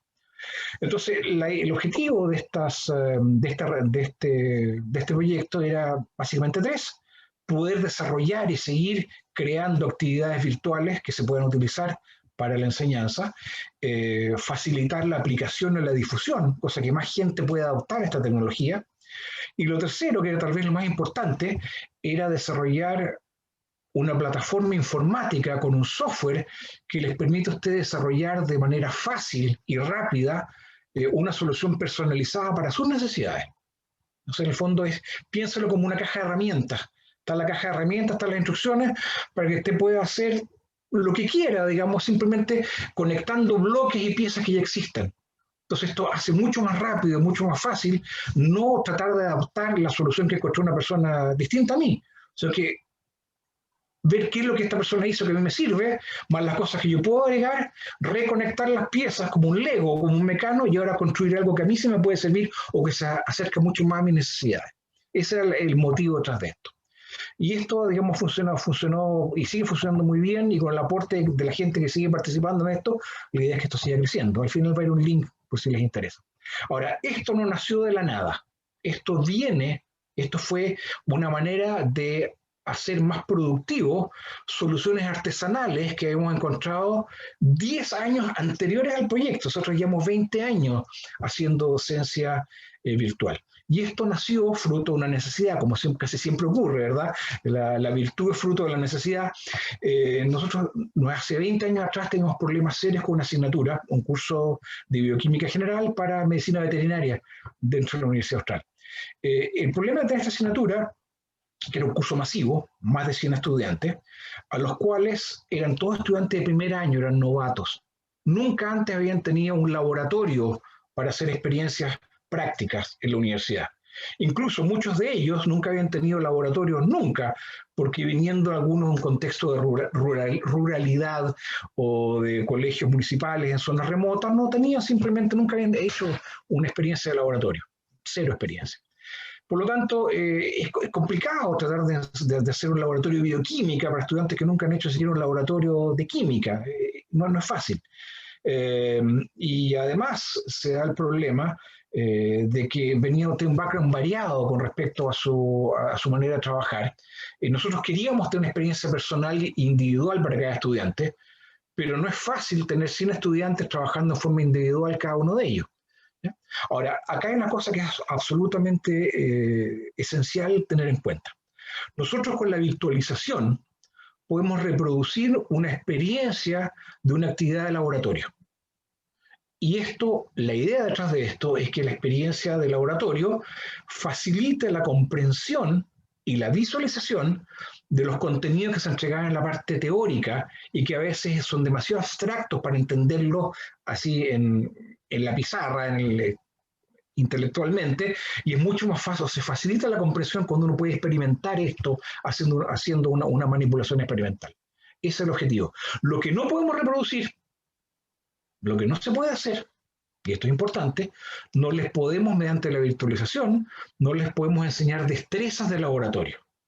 Yo acá no puedo certificar si el estudiante maneja bien o maneja mal un instrumento, si sabe pesar bien o sabe pesar mal, si maneja bien una pipeta o la maneja mal, si su conducta desde el punto de vista de la seguridad en el laboratorio es buena o es mala. Esas destrezas no las puedo entregar, no las puedo simular y no las puedo medir. Entonces, esto funciona bien en la medida que yo quiera apoyar la docencia teórica, pero no en la medida que yo quiera tener un buen laboratorista. Eso no se puede hacer. Entonces hay que entender las limitaciones. El problema que teníamos con esta asignatura es que eran 130 estudiantes o más, y ¿cómo hago yo para enseñarles a hacerles prácticos en una sala de laboratorio que en aquella época tenía una capacidad de 35 estudiantes y se estaba disponible solamente una tarde a la semana, porque estaba ocupada para otras cosas? Entonces no se puede, por lo tanto hay que hacer turnos. Los estudiantes tienen que trabajar, una semana trabajan 35 estudiantes, la semana siguiente los otros 35 y así, y como el semestre tiene más o menos 15 semanas, al final, raya para la suma, al final del semestre teníamos 4 prácticas, cada estudiante podía hacer solamente 4 prácticos. Y es absolutamente insuficiente para el apoyo que se pretendía que esto tuviera en la enseñanza de la asignatura. El otro problema grave que teníamos es que los estudiantes igual tenían que trabajar en grupos, hacer grupos de 4. Y la experiencia, y sobre todo nosotros compartimos esto, de que cuando hay un grupo de 4 que está trabajando, generalmente hay 1 o 2 que trabajan y hay 2 o 3 que no están trabajando, o por lo menos no con la misma intensidad. Y esto además tiene un costo importante, porque acá hay reactivos, hay material, hay cosas que se rompen, hay cosas que se pierden, hay insumos que se gastan.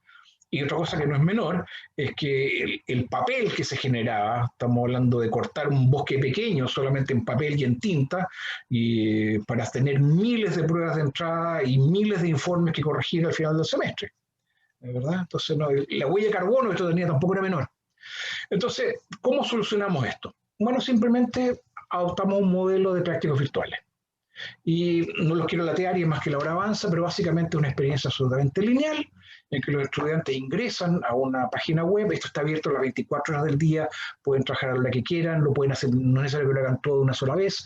La actividad se puede ser detenida en ciertos lugares, pueden continuar en otro momento. Por tanto, los estudiantes pueden trabajar a su propio ritmo, lo pueden repetir las veces que quieran y lo pueden hacer y lo hacen de forma individual. Por lo tanto, estamos rescatando esa esencia de la autoformación, porque ya no están mis compañeros trabajando por mí, tengo que hacerlo yo. Entonces los estudiantes se registran, descargan el material, lo pueden imprimir, lo pueden leer, tienen una prueba de entrada. Esta prueba de entrada no lleva nota, la tienen que repetir hasta que les salga bien. Acá hay una base de datos, por lo tanto nunca es la misma prueba, se va aleatorizando la prueba y la dan 10 veces, las 10 veces la prueba va a ser distinta hasta que demuestre que saben lo que tienen que hacer. Luego se simula la actividad práctica. Acá hay videos explicatorios con las distintas etapas de lo que hay que hacer.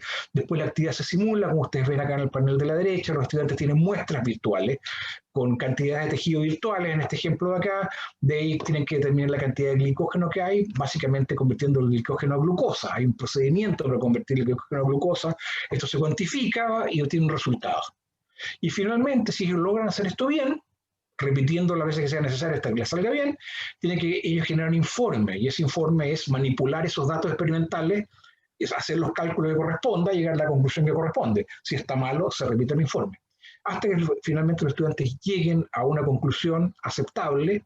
Todo esto se maneja en forma automática, y al final los quedan registrados como el práctico completado, y además se les entrega un pequeño certificado que ellos pueden descargar e imprimir, que a los estudiantes les gusta mucho tener un diplomita chiquitito que completó exitosamente en práctico, tantito en la asignatura tanto. Y además un certificado además para ellos que efectivamente lo hicieron. Ahora, la pregunta a usted le interesa. Bueno, esto es muy bonito, pero ¿sirve para algo o no sirve? Bueno, aquí está la evidencia. Aquí ustedes tienen acá la evidencia de 3 años en los cuales trabajamos con prácticos tradicionales en el laboratorio. Actividades reales. El año 2002 yo recibí la asignatura. Entonces ustedes ven que acá empezamos con 100 estudiantes, 101 estudiantes. Ven que la nota final de la asignatura, la nota final, todos los estudiantes al final, el promedio del curso, promediado, 4,3. Y a medida que iban pasando los años, el promedio bajando de 4,3 a 4,2 a 4,1. Ustedes dirán, bueno, no es mucho, es una décima. Pero créanme que en el promedio de un curso de 100 estudiantes, una décima que baje el promedio implica que hay una cantidad creciente de estudiantes que están reprobando la asignatura y por lo tanto van a llegar de nuevo el año siguiente como repitentes. Y ustedes ven entonces en el transcurso de estos 3 años, el porcentaje de reprobación bajó, o sea, subió de 1 de cada 4 estudiantes reprobaron el curso a 1 de cada 3. O sea, 24, 28 y 33% de reprobación. Lo cual implica que estos estudiantes repitentes vuelven a hacer el curso, y por lo tanto yo el año siguiente ya no trabajo con 101, trabajo con 108, al año siguiente con 117, y después llegamos a 136. Los estudiantes se quedan atrapados. Los repitentes, lamentablemente, por algo están fallando. Entonces pasan a ser repitentes y se empiezan a dar vuelta en el sistema eternamente, hasta que la universidad los echa por repetición masiva. Entonces es un problema serio, es un problema grave. Entonces, ¿qué pasó cuando adoptamos prácticos virtuales? Ustedes ven automáticamente que la nota final, el promedio del curso saltó de 4,1 a 4,4. Subimos en 3 décimas. Bueno, ¿es eso algo que es importante? Bueno, veamos el porcentaje de reprobación. Bajamos de 33% a 22%, a 23% y después a 15%. Pasó el taco de estudiantes repitentes. Bajó dramáticamente. De hecho, nuestro promedio de repitencia de reprobación bajó 15%, la mitad de lo que estábamos teniendo. Y por lo tanto el número de estudiantes también bajó. De 136 volvimos a un régimen relativamente normal de 107. Todavía quedan algunos dándose vuelta. O sea, claramente el pasar de unos pocos prácticos reales, pocos, escasos, además que trabajaban pocos estudiantes porque trabajaban en forma grupal, ahora tener una gran cantidad de prácticos que los estudiantes tienen que hacer en forma individual, claramente tiene un impacto positivo en que los estudiantes puedan asimilar estos contenidos, que favorece la formación, digamos, el aprendizaje de los contenidos teóricos, y por lo tanto el porcentaje de aprobación del curso subió significativamente. Entonces, esta herramienta bien aplicada tiene el potencial de tener un impacto positivo. Ahora, armados con estos resultados positivos y con una fe inquebrantable en que vamos a solucionar el problema de pandemia que tenemos ahora, bueno, ¿cómo estamos aplicando esto ahora? Bueno, en primer lugar, la universidad y nosotros hemos hecho un esfuerzo muy importante de tratar de mantener los horarios y las rutinas de forma regular. Es decir, si la asignatura tenía clase los días lunes a las 8 o 10 de la mañana, bueno, vamos a hacer clase a distancia los días lunes a las 8 o 10 de la mañana. Porque si no empieza el caos, si empezamos todos a correr a horarios que nos acomodan un poco mejor, no empezamos a interferir entre académicos de distintas asignaturas, los estudiantes tienen múltiples clases a la misma hora, y lo que es más grave, existe una tendencia natural entre nosotros y también entre los estudiantes a levantarnos cada día más tarde, acostarnos cada día más tarde y, como ya vimos en algunas de las ponencias acá, el ritmo circadiano se afecta y por lo tanto nuestra capacidad cognitiva también se ve afectada. Entonces es muy importante mantener la estructura. Y acá, virtualidad o no, los horarios tradicionales de asignatura se respetan, ¿no? Para mantener el orden y la disciplina. Las clases teóricas, bueno, la solución ha sido Zoom. La herramienta que estamos usando ahora en este momento es la herramienta que estamos utilizando para hacer clases a distancia, con una licencia, porque por la cantidad de tiempo que se requiere para hacer las clases y para eliminar la limitación de la cantidad de usuarios que se requiere. La forma gratuita, la versión gratuita de Zoom no nos sirve, tenemos que usar una licencia de la Red Universitaria Nacional. Pero ha funcionado perfectamente bien y permite la grabación. Ahora, además de la clase directa, digamos, instantánea, Zoom nos permite grabar y por lo tanto se guarda un registro audiovisual de la clase y eso se le envía a los estudiantes. Y además, el material que se está viendo en pantalla, también con eso se genera un archivo PDF y eso también se le envía a los estudiantes. Entonces, los estudiantes no solamente tienen acceso a la clase directa en este momento, también tienen acceso a la grabación de la clase y además tienen acceso al material digitalizado que se mostró en la clase. O sea, triple redundancia. Eso es lo importante. Las actividades prácticas, bueno, mediante lo que ustedes les acaban de ver recién, a través de simulaciones. Entendiendo, por tanto, que vamos a simular la parte conceptual de la actividad, pero no estamos entregando la formación de las habilidades prácticas del laboratorio. Eso no, por el momento estamos al debe, eso no se puede virtualizar. Con respecto a las evaluaciones, bueno, se ha puesto una preponderancia actualmente en tratar de aumentar el porcentaje de evaluación por trabajo autónomo, es decir, asignar trabajos de investigación, que generen seminarios, que hagan presentaciones en seminarios. Y por lo tanto se ha disminuido levemente se ha hecho un esfuerzo de disminuir la importancia de las pruebas convencionales. La evaluación en que el estudiante sacaba tenía un papel, lápiz y podía contestando preguntas en el papel. Ahora el papel es digital, pero es la misma idea. Pero igual la hemos mantenido porque hay cosas que hay que evaluar de esta manera. Para esto hemos utilizado la plataforma Socrative. Si a alguno de ustedes le interesa, voy a dejar el link más adelante. Pero una plataforma virtual que uno puede crear evaluaciones, los estudiantes se abre y se cierra a ciertos horarios predeterminados, los estudiantes saben que la prueba se abre en tal sitio web, a tal hora y tienen tantos minutos para responder, pues el sistema se cierra, se genera un informe y después se corrige el informe. Es relativamente sencillo de utilizar. ¿Qué conclusiones hemos obtenido de la docencia? Una de ellas, y que es grave, son problemas serios, es lo que se llama la presencia virtual. Yo estoy haciendo clase en este momento, y veo un montón de estudiantes técnicamente presentes con la cámara apagada y el micrófono apagado. Ahora, si ese estudiante está siguiendo la clase, o está durmiendo, o está hablando por teléfono, o está paseando el perro, no tengo cómo saberlo. Entonces, no sé si realmente el estudiante está o está aprovechando la clase. No hay feedback. Entonces, cuando uno dice, a ver, Juanito, por favor, usted contésteme esta pregunta, si entendió, bueno, Juanito no está.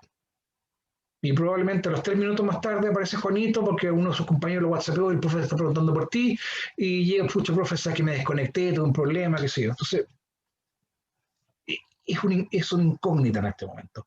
¿Qué tanto los estudiantes están enchufados, perdón el chilenismo, en la clase? La otra cosa que también es un problema preocupante es el asincronismo. Uno puede hacer la clase, la hace, algunos estudiantes van, otros prenden el computador y pues se vuelven a dormir, no lo sé.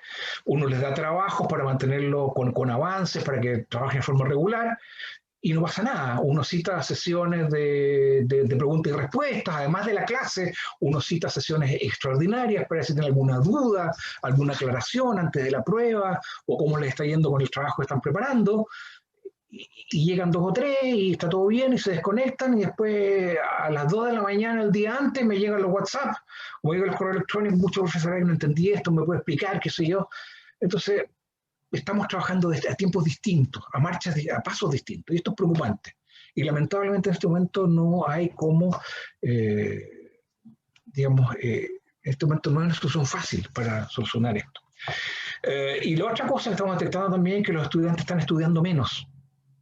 Mientras uno más material les da, es paradójico, mientras uno más material de apoyo les envía y más redundancia hay con la docencia, más se confían, creen que tienen total para qué estudiar. Tengo el video, lo puedo ver el día antes o la noche antes o una hora antes de la prueba, profesor de un trabajo, no importa, pues está todo el material ahí, así que lo puedo hacer el día antes. Entonces vamos chutando las cosas para adelante y empiezan a hacer los tropiezos en el camino después. Ese es otro tema que es un tema cultural en el fondo. ¿Ya? No es un problema que vamos a solucionar con tecnología, es un tema cultural tan propio de nuestra esencia. Las actividades prácticas, bueno, ya les mencioné la esencia, se entregan videos, simulaciones. Acá hay un video de un sedimento urinario con el viejo pesado del curso de clínica que está ahí, enseñándoles cómo usarlo, ¿verdad? Entonces, y los estudiantes ven distintos campos, digamos, de sedimento urinario, pues tienen que ir al informe. Lo mismo acá hay una simulación de un espectrofotómetro, ¿verdad? Porque ellos ven una determinación de urea, una determinación cinética, ¿verdad? ¿Cuáles están los datos? Después se les envían los datos, un set de datos para cada estudiante, y en base a lo que han visto, ellos tienen que completar un informe. Pero de esta manera nosotros podemos apoyar muy bien, complementar la formación teórica mediante simulación de actividades prácticas. Eso está funcionando relativamente bien. El problema, como les dije, es que yo no puedo en este momento entregar las competencias de destreza de laboratorio. Y una parte importante de un curso o una asignatura del cual yo soy responsable son las muestras problemas. Yo le enseñé cómo ver sedimento urinario, yo le enseñé cómo medir colesterol, yo le enseñé cómo hacer determinación de triglicéridos en suero, se le enseña todas estas cosas. Ahora ustedes demuéstrenme. Si le paso una muestra incógnita, usted puede analizar esta muestra sin preguntarle al compañero, trabajando solo, sin apuntes. Demuestra que usted sabe manejar los datos y llegar a una respuesta que está dentro del rango de error. Porque los bioquímicos, por ley, de la ley médica que todavía está vigente, están todavía llamados a digamos, implementar y hacer funcionar los laboratorios clínicos. Por lo tanto, la destreza experimental del laboratorio bioquímico es importante. Yo en este momento no puedo saber si el estudiante cuando mida, por ejemplo, una medición cinética de urea, no puedo ver si en realidad se acordó de prender el termotastizador del aparato para ver si va a hacer la medición a 37 grados, lo va haciendo o está haciendo temperatura ambiente en un día frío, o le da un error, cualquier cosa. Eso no lo puedo medir ahora. Por lo tanto, los muestras problemas estamos al debe, no lo podemos hacer. Ahora, el otro problema grave que hemos tenido es con las pruebas tradicionales. Como le dije, estamos usando la plataforma Zoom y estamos en este momento migrando hacia una plataforma propia de la Universidad Austral para no depender de fuentes externas por asuntos de seguridad. Pero esta plataforma funciona bastante bien. Yo puedo hacer pruebas en base a preguntas de múltiple elección, de verdadero o falso, o preguntas de desarrollo convencionales. O se puede hacer una combinación de ambas. Funciona bien. Pero, y al final, cuando los estudiantes, y uno les da un cierto tiempo, uno puede controlar cómo los estudiantes acceden a la prueba. Los estudiantes puede ser con navegación abierta, o sea, avanzan, retroceden, pueden volver y cambiar una pregunta que contestaron antes, pueden retroceder y cambiarla, o uno puede tener navegación cerrada. Es decir, contesta la primera pregunta, que aparece de forma aleatoria, y una vez que contestaste, no hay vuelta atrás, pasa a la segunda, y después pasa a la siguiente, y las respuestas van quedando registradas y no son modificables. Uno puede jugar con esos parámetros, se puede hacer. Los estudiantes han insistido que tienen todo el derecho a tener navegación abierta, porque es un derecho, porque está dando una prueba, uno, claro, contesté una pregunta, después pasé a la siguiente, pues se me liberó una ampolleta, en realidad lo que contesté no estaba bien, así que vuelvo y lo cambio si me sobra tiempo, o lo dejo hasta la mitad, porque me queda poco tiempo, entonces después termino de contestar y me quedan 5 minutos, vuelvo a la pregunta que no había contestado completamente. Es legítimo, está bien, entonces se puede hacer. El problema empieza a haber problemas de otro tipo acá. En primer lugar, estamos con una situación en que los estudiantes están contestando desde su casa lo que conocemos como una prueba de libro abierto. Porque yo les envié material complementario, tienen los archivos PDF, tienen los videos.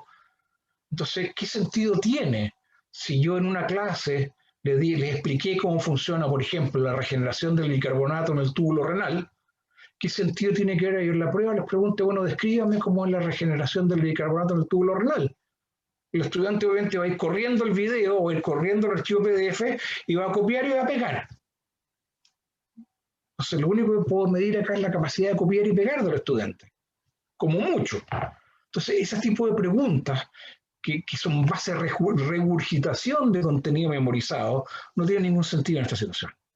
Por lo tanto, tenemos que necesariamente, si queremos evaluar de verdad el conocimiento adquirido por los estudiantes, tenemos que hacer preguntas que tengan que ver con resolución de problemas, o sea, aplicación de esos conocimientos, resolución de casos clínicos, aplicación de conocimiento, pensamiento crítico.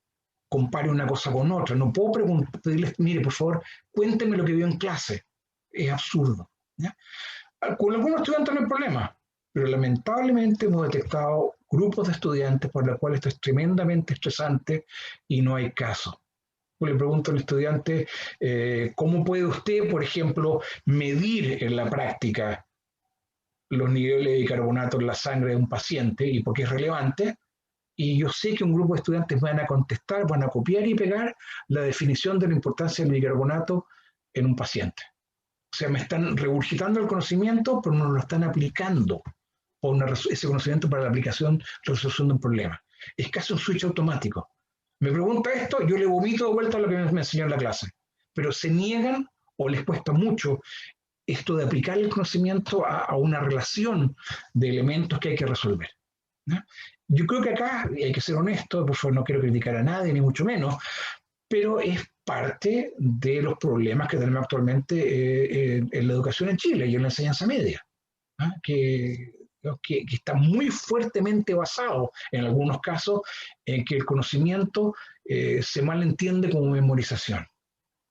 Entonces es un problema real y hay que solucionarlo. Y también hemos detectado que los estudiantes, si antes yo por un determinado set de preguntas, yo les daba a los estudiantes 1 hora para contestar y era ampliamente suficiente para hacerlo en el papel, en una situación real, presencial. Ahora, esas mismas preguntas yo las hago desde la virtualidad, los 60 minutos es absolutamente suficiente. Los estudiantes reclaman que no hay tiempo suficiente para contestar las mismas preguntas que en forma presencial le hubiera sobrado el tiempo. Y lo que yo estoy concluyendo acá es que los estudiantes no están estudiando.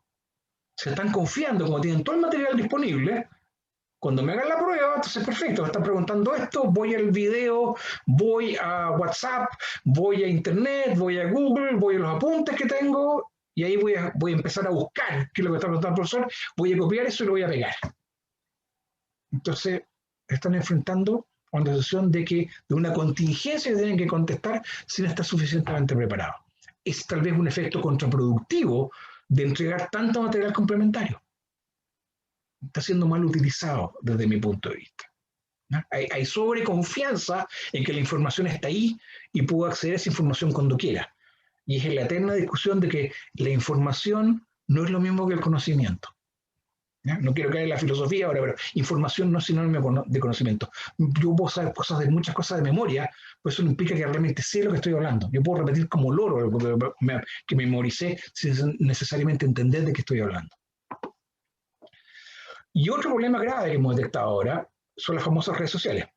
Acá estoy usando un término bastante caballeroso, son las cofradías de estudiantes, por no usar un término más fuerte. Acá tienen un ejemplo de una prueba en la cual está anonimizada, los nombres ya no están, así que no hay problema. En el cual ustedes ven que esto es una sección de respuestas de una sección de una prueba que pregunta múltiple elección. Y llama la atención cómo aparecen bloques de respuestas. Cuando los estudiantes contestan bien, hay grupos de estudiantes que siempre contestan lo mismo. Y cuando contestan mal siempre lo mismo. Entonces, estos fulanos de acá, estos 3 de acá, contestan siempre, estas no las contestan. Estas las contestaron todos mal, igual de mal, estas las contestaron bien, igual de bien, estas todas las contestaron mal, igual de mal. Curioso, ¿verdad? Y cuando uno monitorea esto en tiempo real, pues este es el informe final de la prueba, cuando yo me doy el trabajo de ir y estar viendo en tiempo real qué está pasando, estoy viendo cómo estos bloques de respuestas empiezan a aparecer simultáneamente. Estos estudiantes de acá contestan al mismo tiempo todos igual. Estos mismos estudiantes después contestan esta misma pregunta simultáneamente y todos igual de mal y con el mismo error. Bueno, conclusión, ¿qué está pasando? Bueno, están organizados en WhatsApp o lo que sea y trabajan en equipo. A ver, la pregunta tanto, ¿qué creen ustedes? Hagamos una votación. Yo creo que esto, está lo otro, ¿viste? Ya, contestemos, ya, veamos un consenso y está el consenso malo y todos cometen el mismo error y todos contestan lo mismo igual de mal. Doctor, qué interesante está, pero debo decir que quedan solo unos minutos. Sí, perfecto, me quedan 2 láminas y terminamos. Así que obviamente la moraleja de esto, bueno, obviamente hay que tomar armas acá y decir, bueno, jóvenes, ¿qué es lo que está pasando? Hay que mandarle mensajes a jóvenes, estoy detectando que el trabajo no es lo que debería ser, están trabajando de forma poco ética, y eso va a tener consecuencias desde el punto de vista de lo que uno puede hacer posteriormente. Por tanto, moraleja, o si uno está tomando evaluaciones desde la virtualidad, uno se puede conformar con el informe final.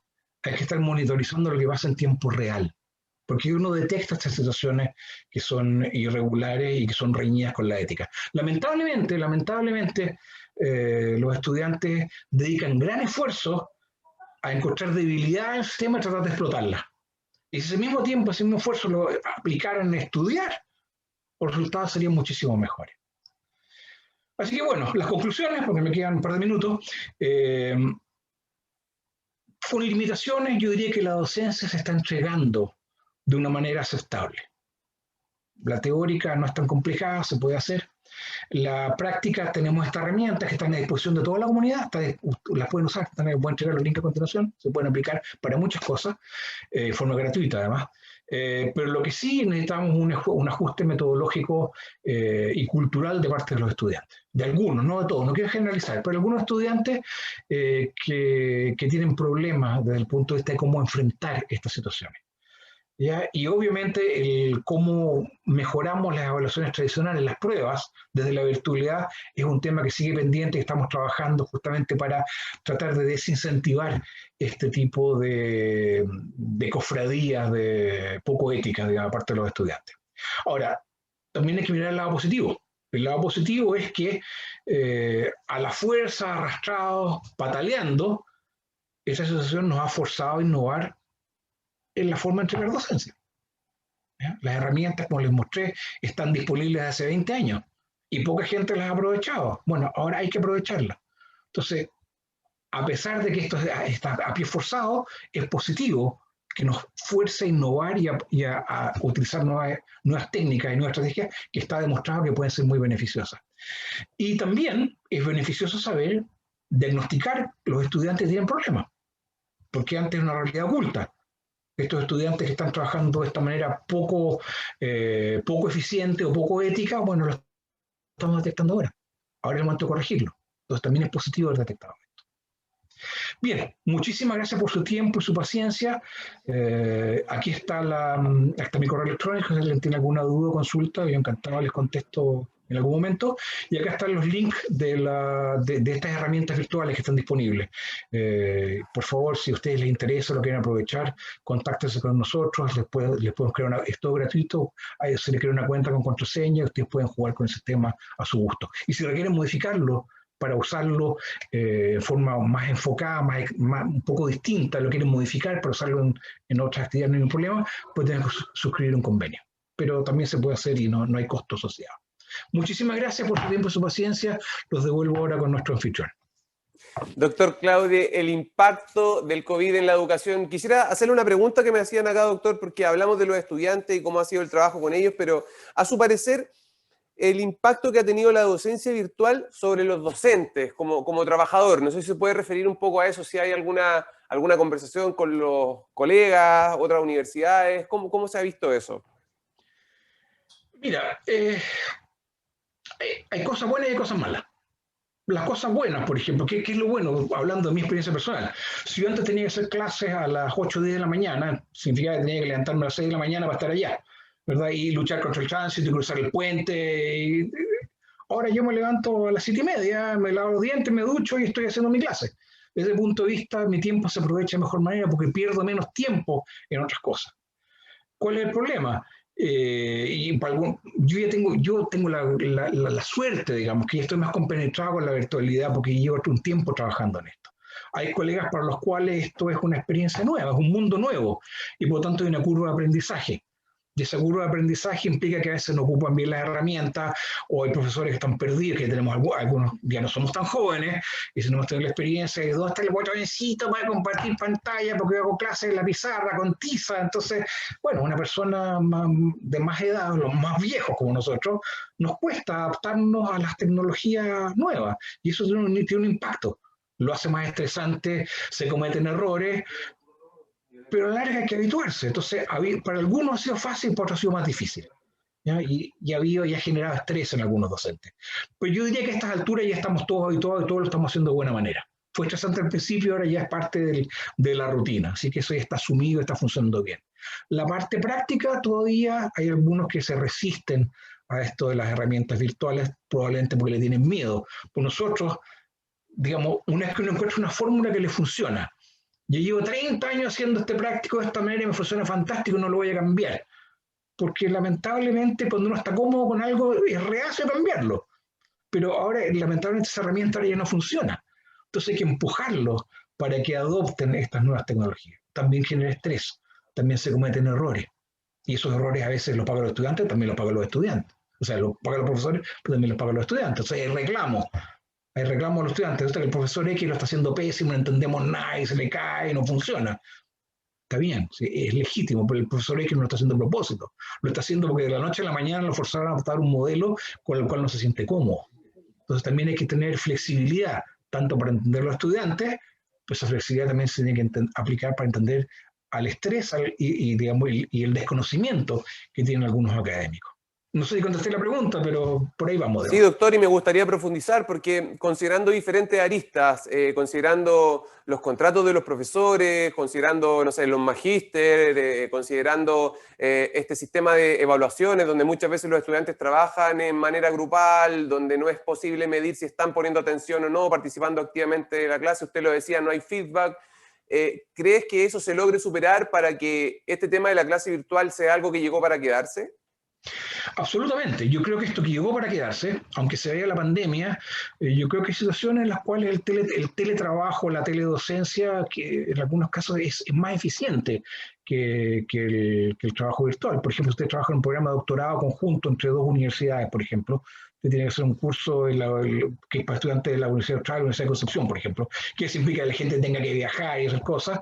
Bueno, es mucho más cómodo hacerlo de esta manera, es mucho más eficiente, es mucho más económico, es mejor para el medio ambiente, o sea, tiene un montón de externalidades que son positivas. Ahora, hay que aprender a ocupar la tecnología de buena manera, hay que aprovecharla de manera sabia. Eso, como digo, hay una curva de aprendizaje. Pero yo creo que esto quedó para quedarse y por lo tanto tenemos que hacer el esfuerzo de adaptarlo de buena manera, ¿no? Esto va a quedar así. Ahora, con respecto a la asociación de los estudiantes, esto es un cambio cultural. Esto es un cambio cultural. Los estudiantes tienen que entender que ya no vamos a hacer preguntas de memorización. Se dice permanentemente, yo no voy a preguntar cosas que ustedes van a encontrar directamente en el apunte, no tiene sentido. Y les hago preguntas de integración de conocimiento, relaciona el concepto A con el concepto B, ¿cómo aplicaría usted esto para resolver un problema en la vida real? Esas preguntas se pueden hacer. ¿Ya? Y eso requiere, hay que machacar, hay que insistir. ¿Ya? Y vamos a llegar a eso, porque no nos queda otra. Fabuloso, doctor. Alejandro Claude, académico del Instituto de Biología y Microbiología de la Facultad de Ciencias de la Universidad Austral de Chile. Desde mi sector, ojalá que todos sigan viajando a tomar clases, sobre todo los que vienen a los magíster, a los doctorados, postdoctorados, porque el turismo moviliza mucho también, pero es verdad lo que dice usted, que seguramente la clase virtual en muchos aspectos llegó para quedarse. Estamos llegando al final de nuestras jornadas de hoy y de este sexto encuentro ocupacional de la región de Los Ríos, organizado por la Seremi Regional de Salud de Los Ríos y la Sociedad Chilena de Medicina del Trabajo, SOCHMED. Y para eso, comenzando el cierre, quiero dejar con ustedes a la doctora Helga Jaque Asabe, coordinadora del Programa de Vigilancia Activa del COVID en la región de Los Ríos y directora de este encuentro. Doctora Helga, por favor, diríjanos unas palabras antes de realizar este cierre. Muchas gracias, Juan Pablo. Me ha tocado el honor de cerrar esta jornada de la mañana y quisiera expresar mi más profunda satisfacción de cómo se ha dado este sexto encuentro de salud ocupacional de Los Ríos en forma telemática. Agradecer a la Sociedad Chilena de Medicina del Trabajo, de la cual yo soy parte, agradecer a la Seremi de Salud de Los Ríos y al Servicio de Salud al Día, quienes organizaron esta actividad, como así también al comité organizador, que no ha sido tarea fácil, para nosotros la primera experiencia de una actividad virtual. También quiero agradecer a la productora, Vitexur, porque han sido unos muy buenos compañeros de ruta y estamos plenamente satisfechos cómo se ha dado la dinámica de esta actividad. a nuestros relatores, tanto relatores nacionales como internacionales, y por supuesto que a los asistentes que han tenido una muy alta adhesividad. De hecho, ayer en la mañana teníamos más de 200 participantes y entre la tarde de ayer y hoy día nos han bajado de 170 a 180. Muchas gracias a todos y a todas. Espero que les haya gustado todos los temas que incluimos, todos bajo el amparo del tema COVID, y creo que desde distintas perspectivas, como trabajadores de la salud, como trabajadores de otros ámbitos, y para los asistentes que también son de distintas partes del mundo del trabajo, y a los estudiantes, haya sido de plena utilidad. Si podemos, tendríamos el 2021, si Dios quiere, una actividad presencial o mixta, y esperemos que podamos salir rápidamente de esta contingencia que a todos nos aflige. Les recuerdo que a las 14:30 el doctor Ignacio Méndez, en su calidad de encargado académico de la SOCMED y como parte del comité organizador de esta actividad, junto con la doctora Laura Chihuailaf, van a conectarse para que los estudiantes o aquellos asistentes que quieren optar a un certificado de participación con evaluación, les van a dar las indicaciones de cómo se va a hacer el ensayo y la rúbrica correspondiente. Así que un abrazo a todos y a todas, muchas gracias y que tengan una muy buenas tardes. Doctora Elga Jaque, coordinadora del programa de vigilancia activa de COVID-19 en la región de Los Ríos, directora de este encuentro. Muchísimas gracias, doctora. Quiero también dejar desde la Sociedad Chilena de Medicina del Trabajo al doctor José Ignacio Méndez, que es director académico en SOCMED y también tiene instrucciones para quienes necesitan la certificación a las 14:30.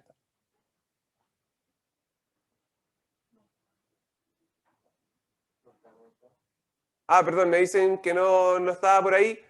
Ya, perfecto. Entonces, está clara la instrucción para quienes quieran la acreditación, 14:30, y los dejo con este video de instrucciones y todos a cuidarse, a mantener la distancia, a usar las medidas de protección personal que corresponden para que podamos salir juntos lo más rápido posible de esto. Un abrazo digital y fraternal, saludos desde la ciudad de Los Ríos, en la región más linda de Chile, Valdivia.